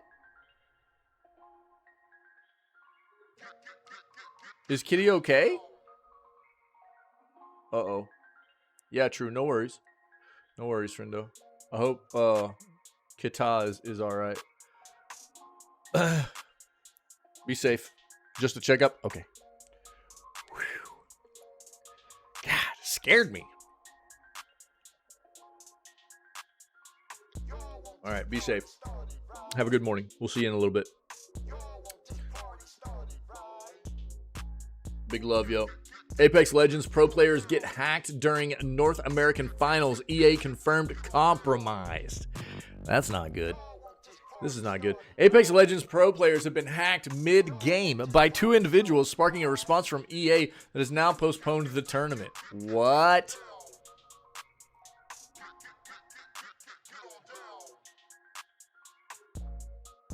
Seemingly 2 individuals named Destroyer 2009 and Random, with a 4 instead of an A, were responsible for hacking professional Apex Legends players during the North American Finals of Apex Legends.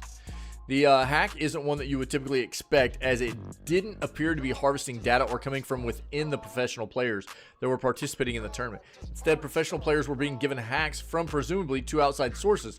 These hacks included classic cheats such as aimbot, wall hacks, and more.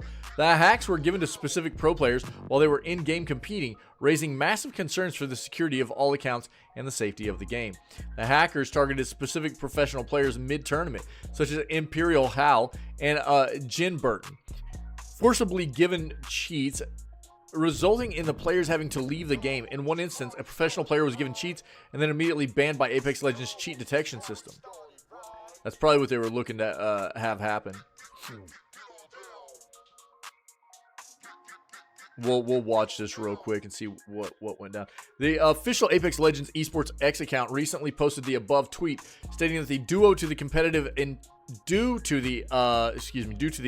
integrity of the series being compromised, we have made the decision to postpone the North American finals at this time. We will share more information soon. Shouldn't be understated how unprecedented hacking a finals match of a video game is to give professional players cheats in order to ruin the match. And such a hack, at the very least, indicates that EA needs to up its internal security protocols, anti-cheat, which is probably something the publisher-developer is working on right now. Due to these hacks, it's advised to be wary about playing Apex Legends as there could be widespread security vulnerabilities. I would say that's probably obvious and very apparent. It would be recommended to wait until EA or Respawn Entertainment makes a statement about the hacks. Yeah, look, this is kind of wild. And it's not like these hackers, let's be very clear here. These hackers were not trying to help these players. They were trying to get these players banned and to try and make them look like they were cheating themselves.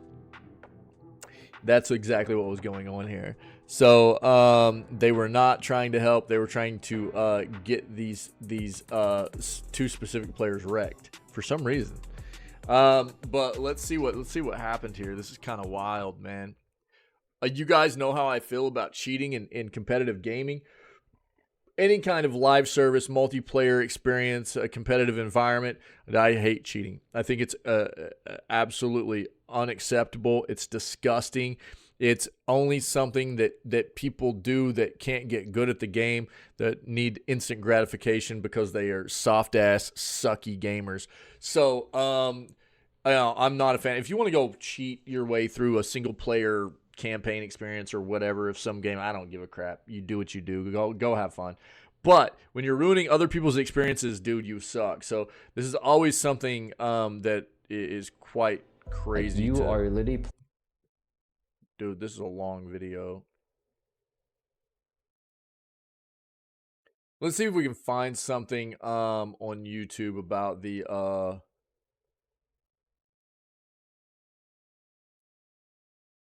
to YouTube real quick, see if we can find it.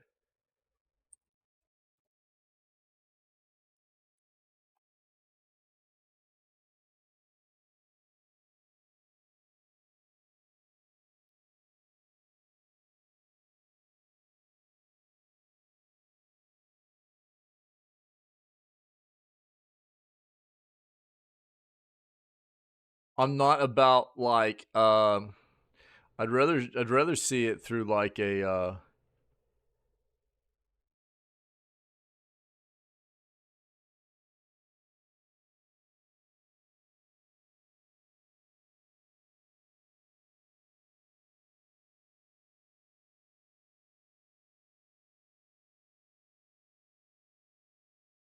we'll watch it. We'll watch it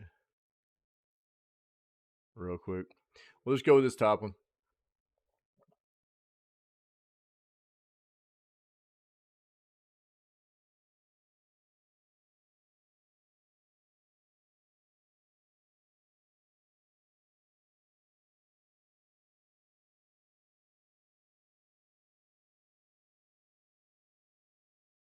They're pushing. Come take the building. Come. God dang, dude.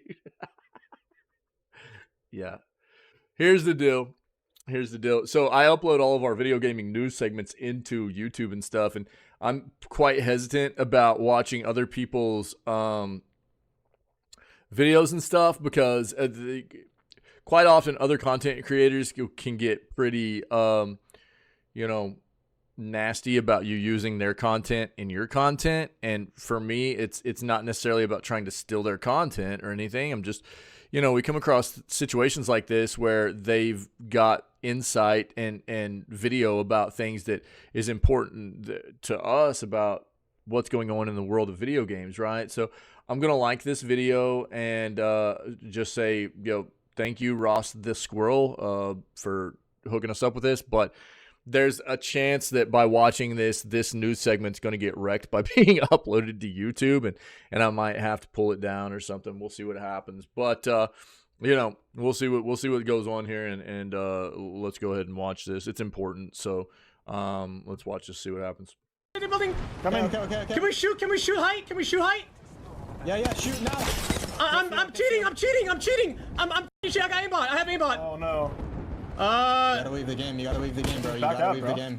This is one of the craziest things to ever happen in Apex Legends history. So during the ALGS regional finals that happened this weekend, Apex Legends players got hacked live. Now in this video, Gen Burton, a pro player for Dark Zero, was hacked mid-game during ALGS. For a brief second, we can see this box pop up in the game that mentions aimbot, visuals, and other cheats within Apex Legends. Now after that goes away, the player is able to see where every other enemy is and how much health and shields they have. On the left-hand side of the video during all of this, the chat box shows Gen Burton typing, which is actually the hacker saying Apex Hacking Global Series by Destroyer 2009 and random. In case you don't know who Destroyer 2009 is, he's the same one that created this situation for Imperial Hal, where a whole lobby of bots landed directly on him to grief his ranked game. Now honestly, this hacking in ALGS is one of the craziest things that I've ever seen, and it would not surprise me if this changes how tournaments within Apex Legends are run going forward to preserve the integrity of the game. I want to take a closer look at what is actually on the screen with this box popping up, because it is seriously crazy. So it says TSM Halal Hook at the top. There's a bunch of boxes on the left-hand side under this aimbot category Random mode that we're time on right now. So it shows compensation, target lock, no sway, IH, auto fire, emulate M&K, magic bullets, grenades, and then at the bottom it says vote Putin. Like, what is this? On the right-hand side, we got mode combo, key LMB, the field of view, and then trigger. At the bottom, we have different sliders for recoil, another field of view, assist power, and smooth. Then we have visuals, credits, and miscellaneous on the left-hand side. This is seriously so crazy just to think about that this was implemented to players such as Gen Burton and Imperial Hal during ALGS, but it wasn't installed onto their computers. Like, whoever did this must have done it client side within the private lobby of Apex Legends and somehow got into that and was able to basically inject, for lack of a better term, these hacks into the pro players. Like, this is seriously next level, and Apex really needs to get their stuff together so that they can fix this and not have it happen at LAN. We do have official information from the Apex Legends esports Twitter. They said, due to the competitive integrity of this series being compromised, we have made the decision to postpone the NA finals at this time. We will share more information soon. I'm kind of at a loss for words for this, because this honestly changes how ALGS and potentially other tournaments within the esports world will be played out in the future. ALGS might completely change if they don't get their cheating in order. If they can't get their cheats under control for ranked, let alone ALGS, like, they're gonna potentially lose sponsors over this stuff. People aren't gonna be taking it seriously. People are not gonna be paying to go to LAN to see it in real person. This is a huge deal, and honestly, I hope that this, maybe gives Respawn and EA the push that it needs to actually up their anti-cheat software within the game. This is just one of the craziest things I've ever seen.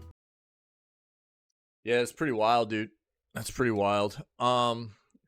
So I'll leave this in here, and that way, if anybody wants to see it again, it'll be in the links of the video gaming news channel of the Discord and everything. That's a pretty wild situation. Again, what I'll say is, like, thank you to Ross the Squirrel for this content, and hopefully we'll be able to watch it, or hopefully it'll be able to be uploaded into our news segment. If the news segment, I try to upload it and this gets caught for some kind of copyright strike because Ross the Squirrel doesn't want other people using their content in their content like this, then I'll have to edit it out, and people are just gonna have to understand that I wasn't able to show this in my news segment for my upload for YouTube, and you'll have to go check it out yourself. Okay, there's always those kinds of predicaments that can happen. So, but hopefully we'll be able to keep it in there. Full version of this 3D strategy shooting game coming soon on Steam. Let's see what this is. In this real-time tactical strategy game where you can create custom missions and maps, your every single choice would be the game changer.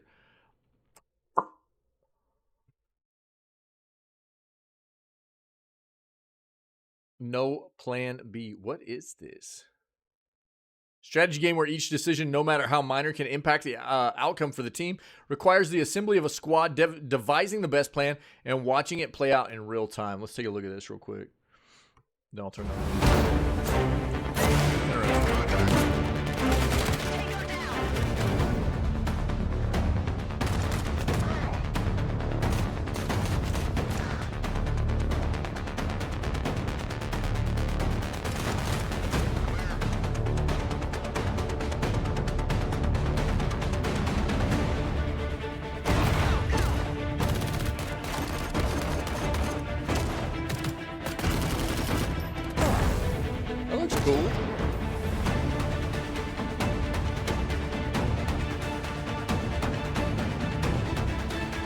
there's no plan B, you better be going in there with some protection, man. You know what I'm saying?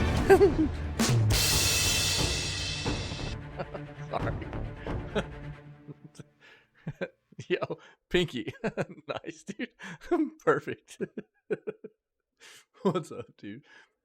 The game lets players decide their squad's entry points and equip them with an array of firearms, armor, and grenades. Each item has its own pros and cons. The arsenal doesn't replenish between missions. This requires strategic planning and foresight. The game features a 3D map and an innovative timeline system to control and synchronize the team's movements. A single misstep could jeopardize the mission, hence the title No Plan B. Multi-path campaigns are offered, requiring careful selection of missions based on the rewards needed. Completing campaigns rewards the team with experience, stats, and perks. Look at all the weapons and stuff. That's cool, man. The game also features single missions, a built-in editor for creating custom missions, and a mission generator for creating custom maps and missions. It also offers different missions with varying stakes, such as rescuing hostages or planning a bank robbery. Nice. Prologue was released in December of 2021. The full version is set to be released on April 3rd. Early access phase has seen the implementation of several features and improvements, including a roguelike campaign, single missions, survival mode, and more. The release also introduces new squad options, character voices, and supporter pack DLC. Release also includes a few extras like new squad options, character voices, supporter pack DLC that offers new character customization options. Get a special offer on Steam that will end on March 22nd. Don't forget to join the 80-level talent platform and Telegram channel. Okay. Pull it up real quick on Steam. No Plan B, that was the name of it, right? No Plan B. Let's take a look. Yeah.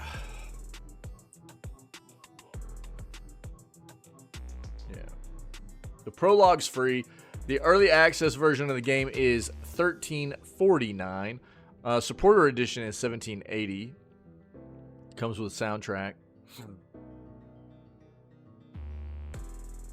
It's very positive right now, 90% by over 330 reviewers. Peaks of Yore. Do I know that? It sounds familiar, but I don't know. Let me pull it up, dude. There's No Plan B right there. Let me pull up Peaks of Yore.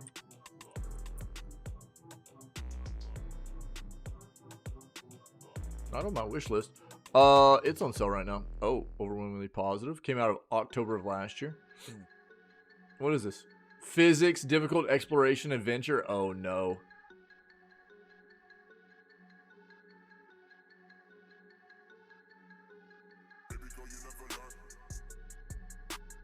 Let's take a look at this video real quick.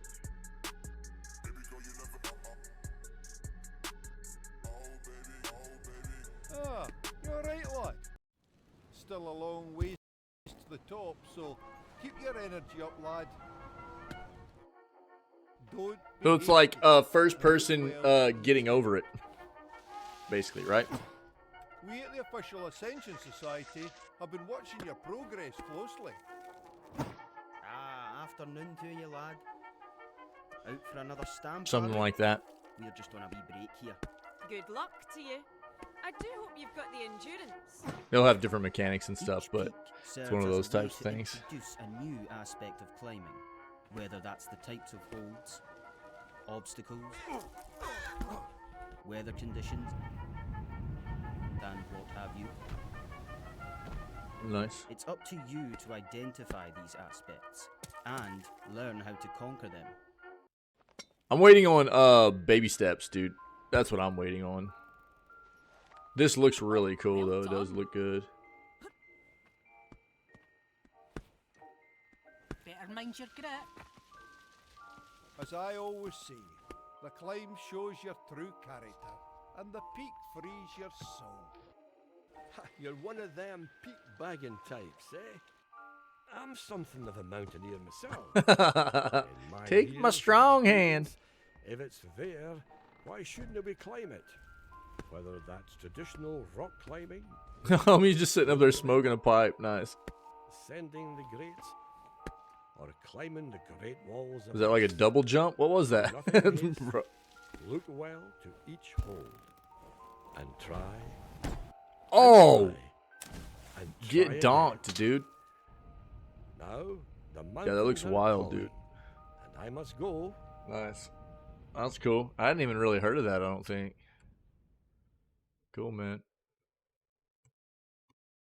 If anybody's interested, here you go. Thanks, buddy. Awesome.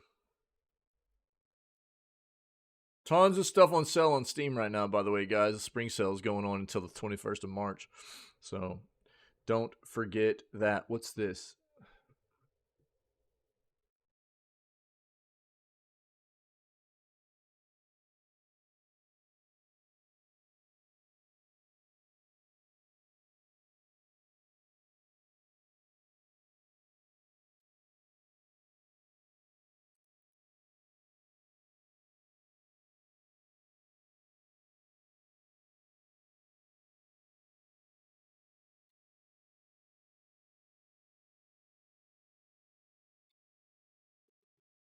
Oh, I don't know. All right.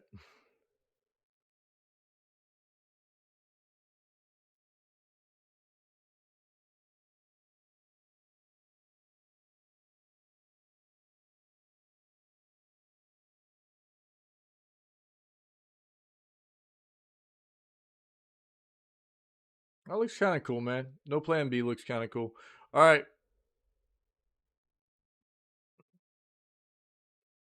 Oh, Jesus, dude.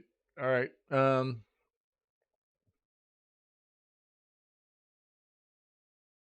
I should have looked at this with the PlayStation stuff. I forgot about that.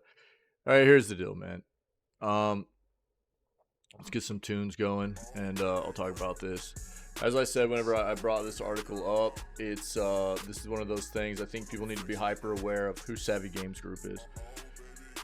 Savvy Games Group is a just a front for the Saudi Arabian regime. Okay, so this is Saudi Arabia divesting and investing into the video gaming industry because they want to not just have their money in oil, they want to have their money in another industry that's very lucrative. And so they have invested heavily into the video gaming industry, and this is the company they've set up to lead the way for them to do that, which is Savvy Games Group. What you need to understand is every time you see this company, Savvy Games Group, it's the Saudi Arabian regime. That's who's behind this. That's what this is. And so it's, you know, one of those things where I think people need to be hyper aware of what that potentially means. And we've got another article coming up next that is going to talk about SNK. Savvy Games Group and the Saudi Arabian regime outright owns SNK as well. The reason that this is important for me to bring up to on occasion is because not everybody's going to be aware that that's what this is. That's why instead of them just going Saudi Arabia government or the Prince of Saudi Arabia or Saudi Arabian regime unveils strategic vision, you know, or they're just doing it of their own, you know, name from their government or whatever. That's why they use this front as a business to do this, and it's because if you're not aware, they're one of the worst governmental agencies or regimes in the world about addressing civil liberties and people's rights. They're very oppressive. They have very, very strict views about not seeing people in as having equal rights, whether it be in regards to religion, race, ethnicity, skin color, gender, sexual preference, you name it. There are a lot of demographic areas where Saudi Arabia is very, very oppressive, and they are really, really, you know, people have just gone away. And whenever they've tried to call out Saudi Arabia for this kind of stuff, it's really brutal. It's very concerning. And the reason I bring it up is because throughout the history of entertainment, entertainment has been used as a method of spreading propaganda, and we have to be hyper aware that video games are a form of entertainment where that can happen as well.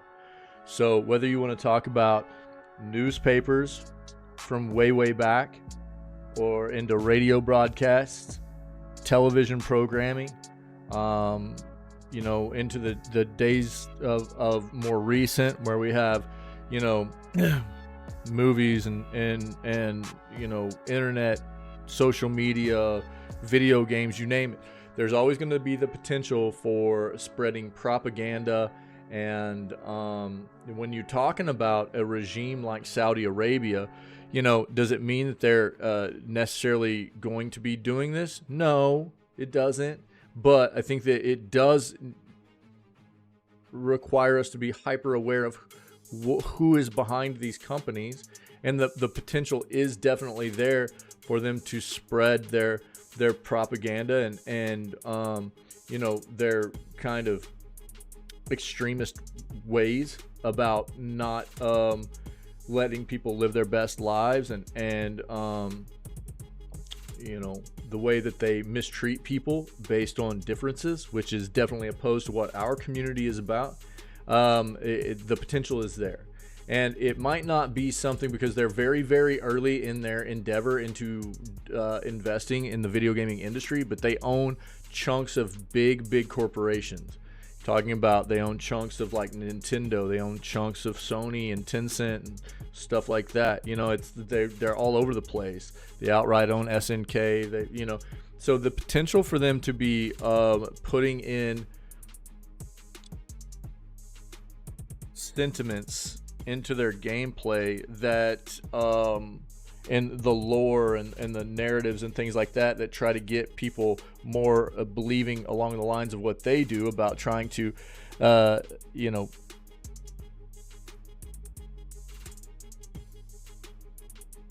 segregate people,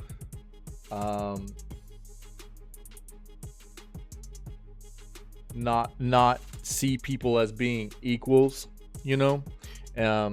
the potential is always going to be there. And I think that's why people have to be very careful and hyper aware that there's always going to be that potential there whenever an organization like this, a governmental regime like this, is at the head of buying into the entertainment industry, especially the one that we're also invested in and immersed in. And you need to be aware that that's potentially something that could happen here, right? There's a lot of discrimination that happens on the part of this regime, and the fact that they could try and push those kinds of agendas onto people through this piece of, these pieces of entertainment is absolutely there as well. So with that notion, Savvy Games Group unveils strategic vision and new leadership video. And look, it doesn't just go for Saudi Arabia alone. There are different kinds of, whether it be, organizations, companies, governments, you name it. There's always the potential for these kinds of sentiments to be spread through either the development, or these groups to get a foothold into these online communities where we play and live in a virtual experience, that they push these sentiments out. There's always the need to be very careful, right? But specifically because we're addressing this with Savvy Games, that's why I bring it up in relation to them and who they are, and the way that they address other people and not treating people the right way as far as I'm concerned. So CEO Brian Ward says Savvy Games Group is on a fast track to be one of the leading players in games and entertainment anywhere in the world. Savvy Games Group have just released a video featuring their leadership team, including CEO Brian Ward, discussing the company's strategic vision. The slick promo outlines the company's mission to foster growth in the worldwide gaming and esports sectors, and highlights their dedication to achieving this goal. Here's one of the big things about Saudi Arabia too. They have so much money to pay off so many people. You know what I mean? To just money talks, dude. Money talks. How many times have we seen this kind of stuff where people, money gets people to shut up and not talk about stuff that we should be talking about, right? In the video, Savvy emphasizes strategic investments in community empowerment as key drivers of their mission. Strong support from Saudi Arabia's national leadership, including Crown Prince Mohammed bin Salman and the Public Investment Fund, because this is their company. CEO Brian Ward says the Savvy Games Group was created to drive investment and long-term growth of the global games and esports industries, adding that our business focuses on 3 pillars: esports developing Saudi Arabia into a global games and esports hub, and game development and publishing. Strategic investments. With a team of over 3,500 individuals across Saudi Arabia and 22 countries, Savvy Games Group is committed to fostering job creation, talent development, and a supportive environment for the industry's growth. We will achieve this through our strategic investments and by empowering people and communities across the world, said Nick Archer, Senior Vice President and Head of the group. In the video, Savvy Games CFO Saleh Al-Fadel says the company views games as a force for good. What they would consider good, though, and what other people would consider good could be two totally different things. Keep in mind what I was talking about earlier, right? We will work to contribute to the games and entertainment landscape to create a sustainable future for the community.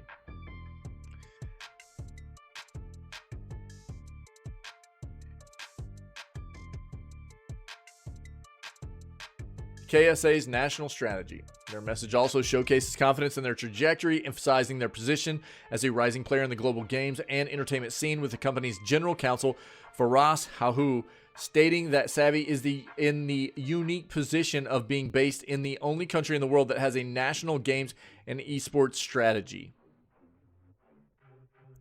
While Chief Human Resource Officer Majed Al-Muhanna says this national strategy sits as a part of Vision 2030, which allows Savvy to invest in the industry in a unique way. Brian went on to say that Savvy Games Group is on a fast track to be one of the leading players in games and entertainment anywhere in the world by supporting the fast-growing Saudi gaming ecosystem.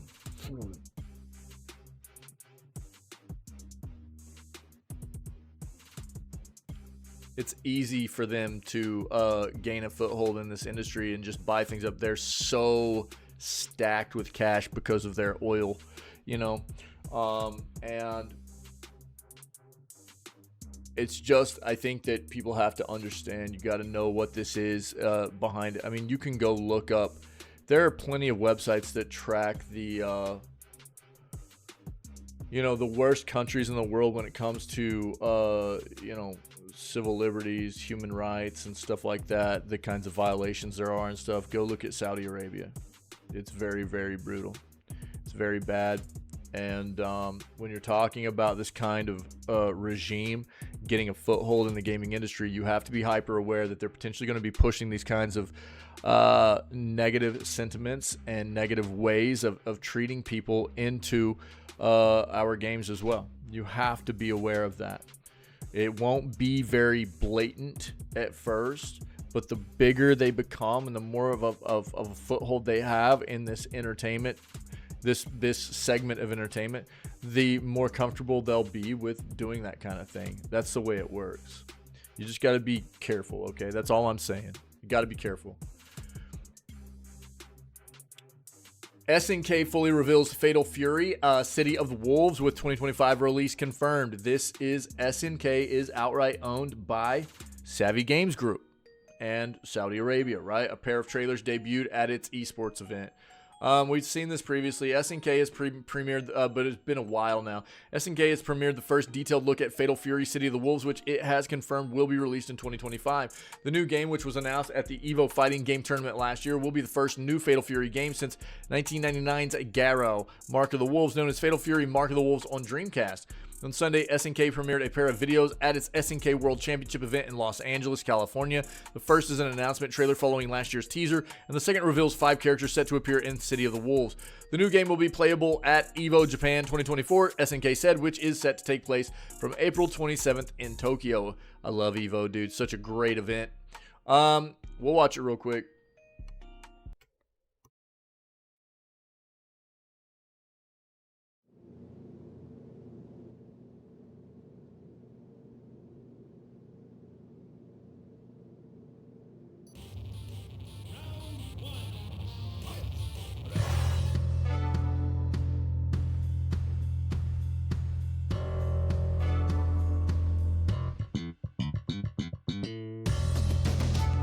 Hey, come on!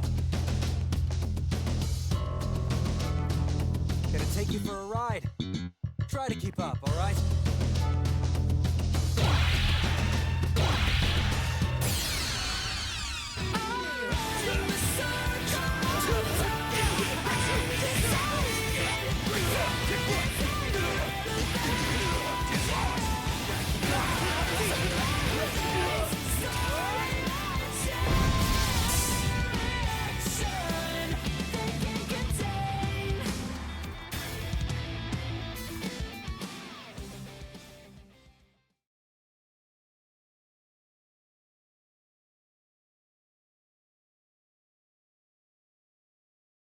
One second, sorry. Okay.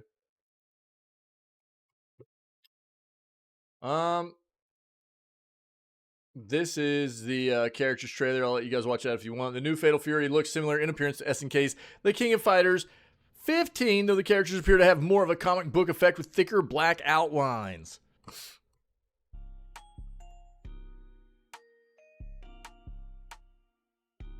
That basically kind of like Leon from Resident Evil in moonlighting in is moonlighting in the streets. Yeah, a little bit. Yeah. Although there hasn't been a new Fatal Fury since 1999, many of the characters from the series include Terry Bogard, Joe Higashi, and Mai Shiranui have appeared in other fighting games, most notably the King of Fighters series. Fatal Fury protagonist Terry Bogard's last major appearance was in 2019 when he appeared as one of the DLC fighters in Super Smash Bros. Ultimate. Yep. Again, I mean, I'll go back to what I said. SNK is outright owned by Savvy Games Group and Saudi Arabia regime, man. I think that, you know, I don't think that should take away from your potential to enjoy video games. That's what we're here for, enjoying video games. But it's also important to understand what's going on behind the scenes. Just know that. A year after launch, PlayStation has reportedly paused the PSVR 2 production due to slow sales. Sony has only published 2 PSVR 2 games since it launched a year ago. Sony has reportedly paused production of PSVR 2 a year after launch so it can deal with a backlog of unsold units. A new report by Bloomberg claims that PSVR 2 shipments have been getting progressively smaller every quarter since the headset launched in February of last year, and that Sony has now paused production altogether. The report cites research from IDC, which tracks deliveries to retailers rather than consumer sales, and which Sony says has a surplus of assembled PSVR 2 headsets throughout its supply chain. PlayStation VR 2 was released in February of 2023 at a price of $550, but Sony has still yet to officially confirm how many units it has sold to date. Previous estimates by IDC suggest sales had started slowly, suggesting around 270,000 units sold by the end of March of last year, but Sony later claimed that PlayStation VR 2 sold around 600,000 units during its first 6 weeks of availability. In Bloomberg's report, IDC estimates that sales declined to 435K in 2023 quarter 2, then 343K in quarter 3 and 325,000 in quarter 4. Sony's first-party game support for PlayStation VR 2 has been slim. When the headset launched, Sony released Horizon Call of the Mountain, which looked pretty cool actually, and a VR update for Gran Turismo 7. In the years since then, the only other game Sony Interactive Entertainment has published for the headset has been Firewall Ultra, an online team-based shooter which was released in August of last year and received a Metacritic score of 6.1. This is a screenshot from the Horizon VR game. Yep. Earlier this year, the CCO of Rec Room, the popular VR social platform, said there were no plans to bring it to PlayStation VR 2 because the studio couldn't justify the cost. Quote, in an ideal world, we would be love to bring Rec Room to PSVR 2, but we just can't justify the cost based on the numbers. Cameron Brown said in January, sucks, I know, but that's the truth. Last month, Sony confirmed that it's testing PlayStation VR 2 compatibility with PC. Yep, we touched on that. The company aims to enable players to connect their PSVR 2 headsets to PC later this year in order to access more games. I wonder how the PSVR 2 stacks up against like something like the MetaQuest 2 or 3, you know? I wonder. But sales have ramped down significantly, it sounds like. New AAA studio Muddy Robot launches. All right. Amidst all the negativity we have to read about all the time of studios shutting down and firing people, how about the opposite side of that coin, where we get to talk about maybe a new studio starting up, right? Company aims to empower developers to take risks. A new AAA studio is launched composed of industry veterans from EA, Sony, Blizzard, Disney, Apple, and Google. Founded in October of last year, Muddy Robot Games is led by former International Game Developers Association President Chris Hood.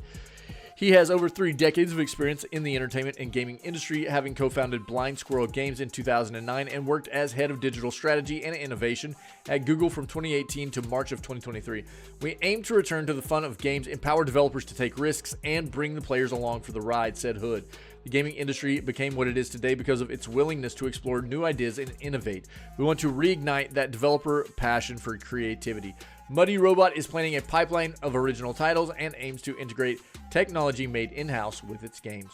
So we'll see what comes out of Muddy Robot. What a name, Muddy Robot. And we'll see what they bring to the table for us moving forward, all right?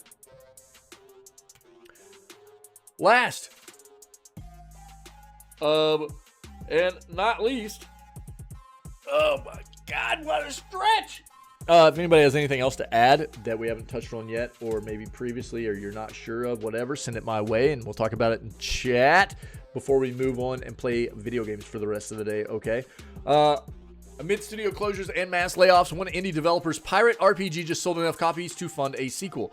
Feels right when talented individuals can finally do what they love. Caribbean Legend has made enough to fund its developer into the future. Nice.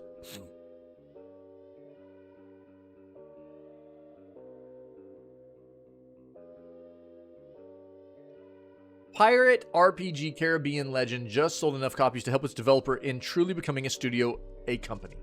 Developer Blackmark Studios celebrated a rare win in a recent blog post announcing that its High Seas role-playing game has sold over 15,000 copies. The developer writes that it had planned for all possibilities. If Caribbean Legend had sold somewhere under 10,000 copies, the developer would eventually bid farewell. Nice. Let's take a look at this. I don't know that we've seen this.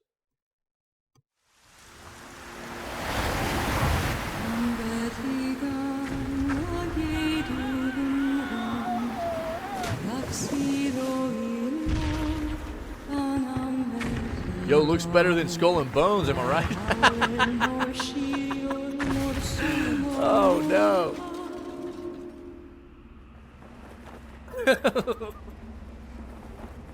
Too soon?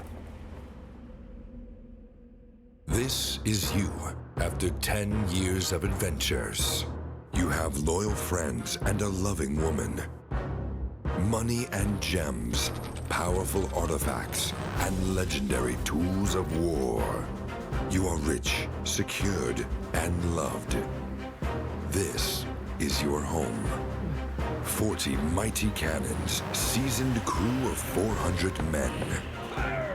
She can transport all the wenches from Jamaica to Belize in 2 days, and plunder a city or two in the process. Owning a warship is a privilege, status, and luxury.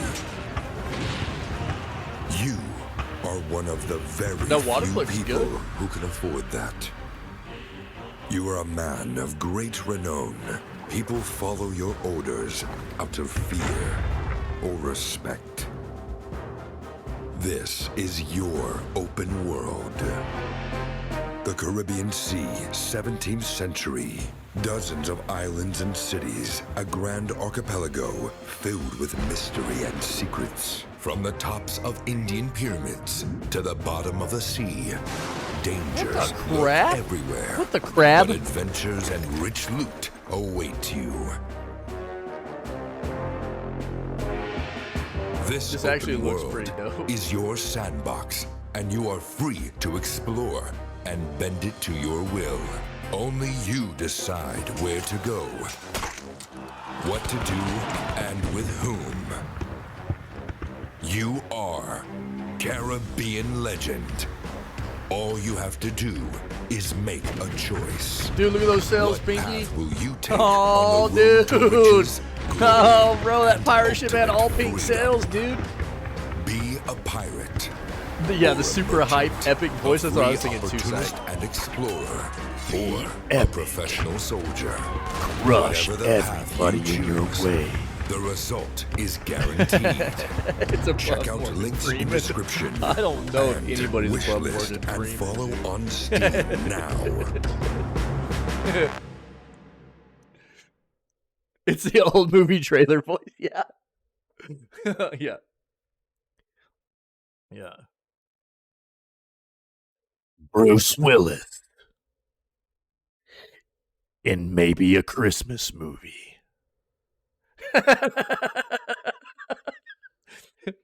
Climbing through HVAC ducts.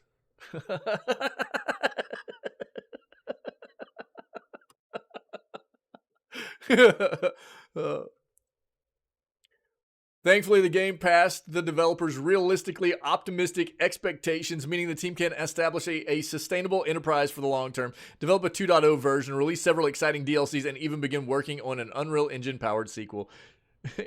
Epic voice TTS? Yeah, I probably do, dude. Yeah, I'll have to see. I got to get TTS set up anyway. I got to try to figure out. I might try to work on it this Wednesday. We'll see if I have time for it, man. I need to get it set up, though. Making myself bankrupt. Yeah, dude. Yeah. Well, I can change the TTS voice too. I just need to see what all options are out there nowadays for even the TTS that we have now. You know, I like the TTS voice we have now, but I'll have to go search through and see what all options there are now. It's probably been updated since the last time I looked.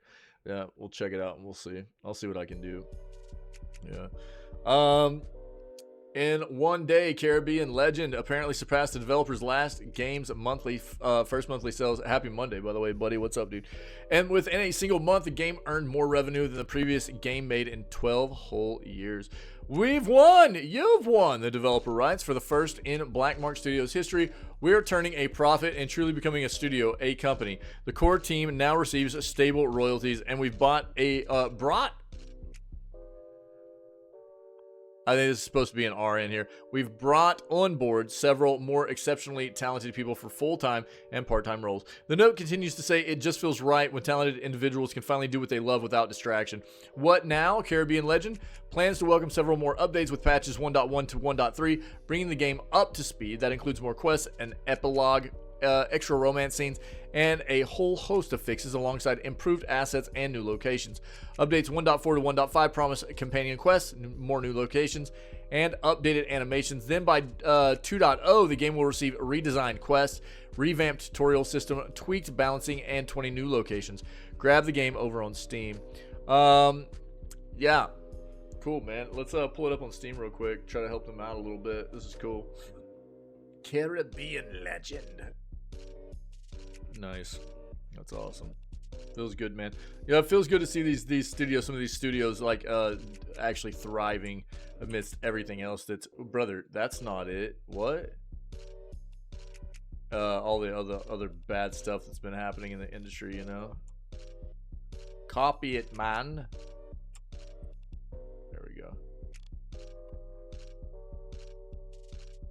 Got mixed reviews right now. It's almost to positive, mostly positive. It's 69% though, Kappa. I mean, how do you not love that, right?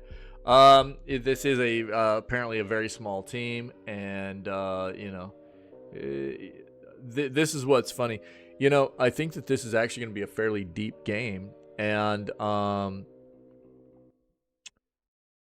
you know, we quite often look at games as being like. What we read earlier today, that the Helldivers 2 has sold like 8 million, you know, and they were even stoked at like 2 to 3 million. Yeah, it was a big deal, which they're a AA studio and everything. But you see a studio like this go at 10,000 copies. We would have, you know, if all we sold was 10,000, we might not have been able to survive. But at 15,000 copies, we're actually increasing our staff size, you know. That's awesome, dude. You know, they're doing well. It's a small studio. They're increasing their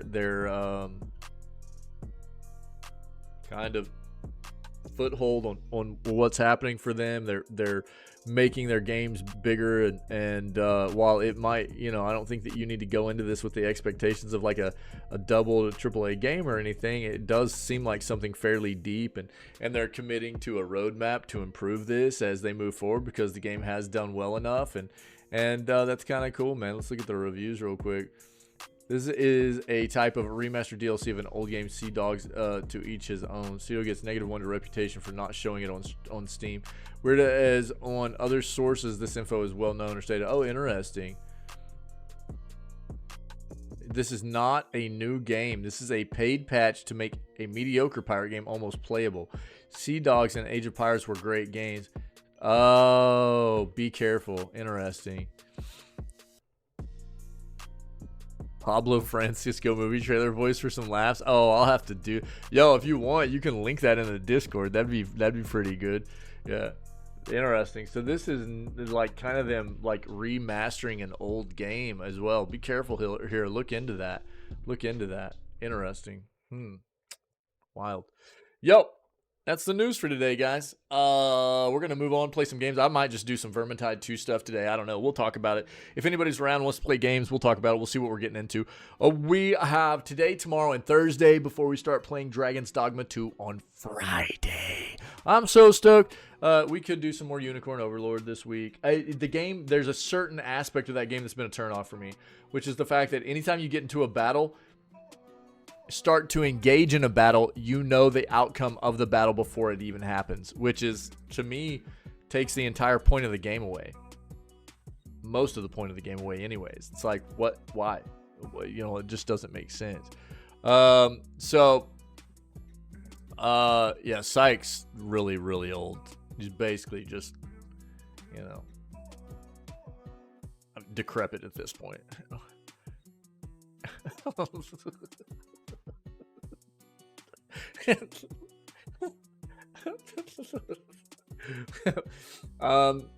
So I don't know, man. We'll figure out what we're doing today. We'll have some fun. We'll play some fun titles, whatever it is. We got lots of stuff that we can dive into. And right, yeah. Florida hasn't been here in a little bit, so yeah. So Get Camped has actually taken the place of what most other online communities have utilized eggplant emoji for. Yeah, that is basically what Get Camped is for us, like Sykes saying in chat there. So just know that. And I don't know, you guys rock. I appreciate you. We're gonna move on, play games, and whatever we play we'll have fun with. We always do. Hope everybody's week is starting well, and I hope you had a fantastic weekend. Thanks for being the amazing people you are, and always being here and part of the video gaming news segments and contributing to what we do and staying current in the industry and trying to promote a healthier, better place for all of us all the way around as gaming enthusiasts and consumers. For those of you that might be hanging out today or watching this as a VOD later, you're not familiar with what we do here in this community. This is the way we start off all of our streams. We're live 6 days a week, every day but Wednesday. We start off at roughly 6 a.m. CST CDT. That would be 7 a.m. Eastern or 4 a.m. Pacific time. We always begin with video gaming news, where we do try to promote a healthier video gaming industry for ourselves as enthusiasts and consumers of this form of entertainment, as well as, you know, just trying to stay current on what's happening in the world of video games as a whole. Then we move on and play games for the rest of the day, man. We got an awesome community of people here, always just cultivating and promoting a community of being welcoming, accepting of people, and spreading good vibes, man. So if you can dig that, come be a part of what we do. We have a great time. It's always about having fun, enjoying video games, and actually having a nice place for everybody to be and build long-lasting friendships and everything here and stuff too. So It's an amazing place. It's a testament to the amount of awesome people that are here on the constant. And if it wasn't for all these amazing people, it wouldn't be what it is. So we're always looking for more people to continue to build on that. And if you can dig what that is, then come be a part of it, man.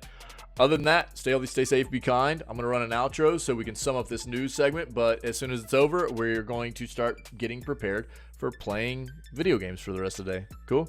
You guys rock. Happy Monday. I'll be right back.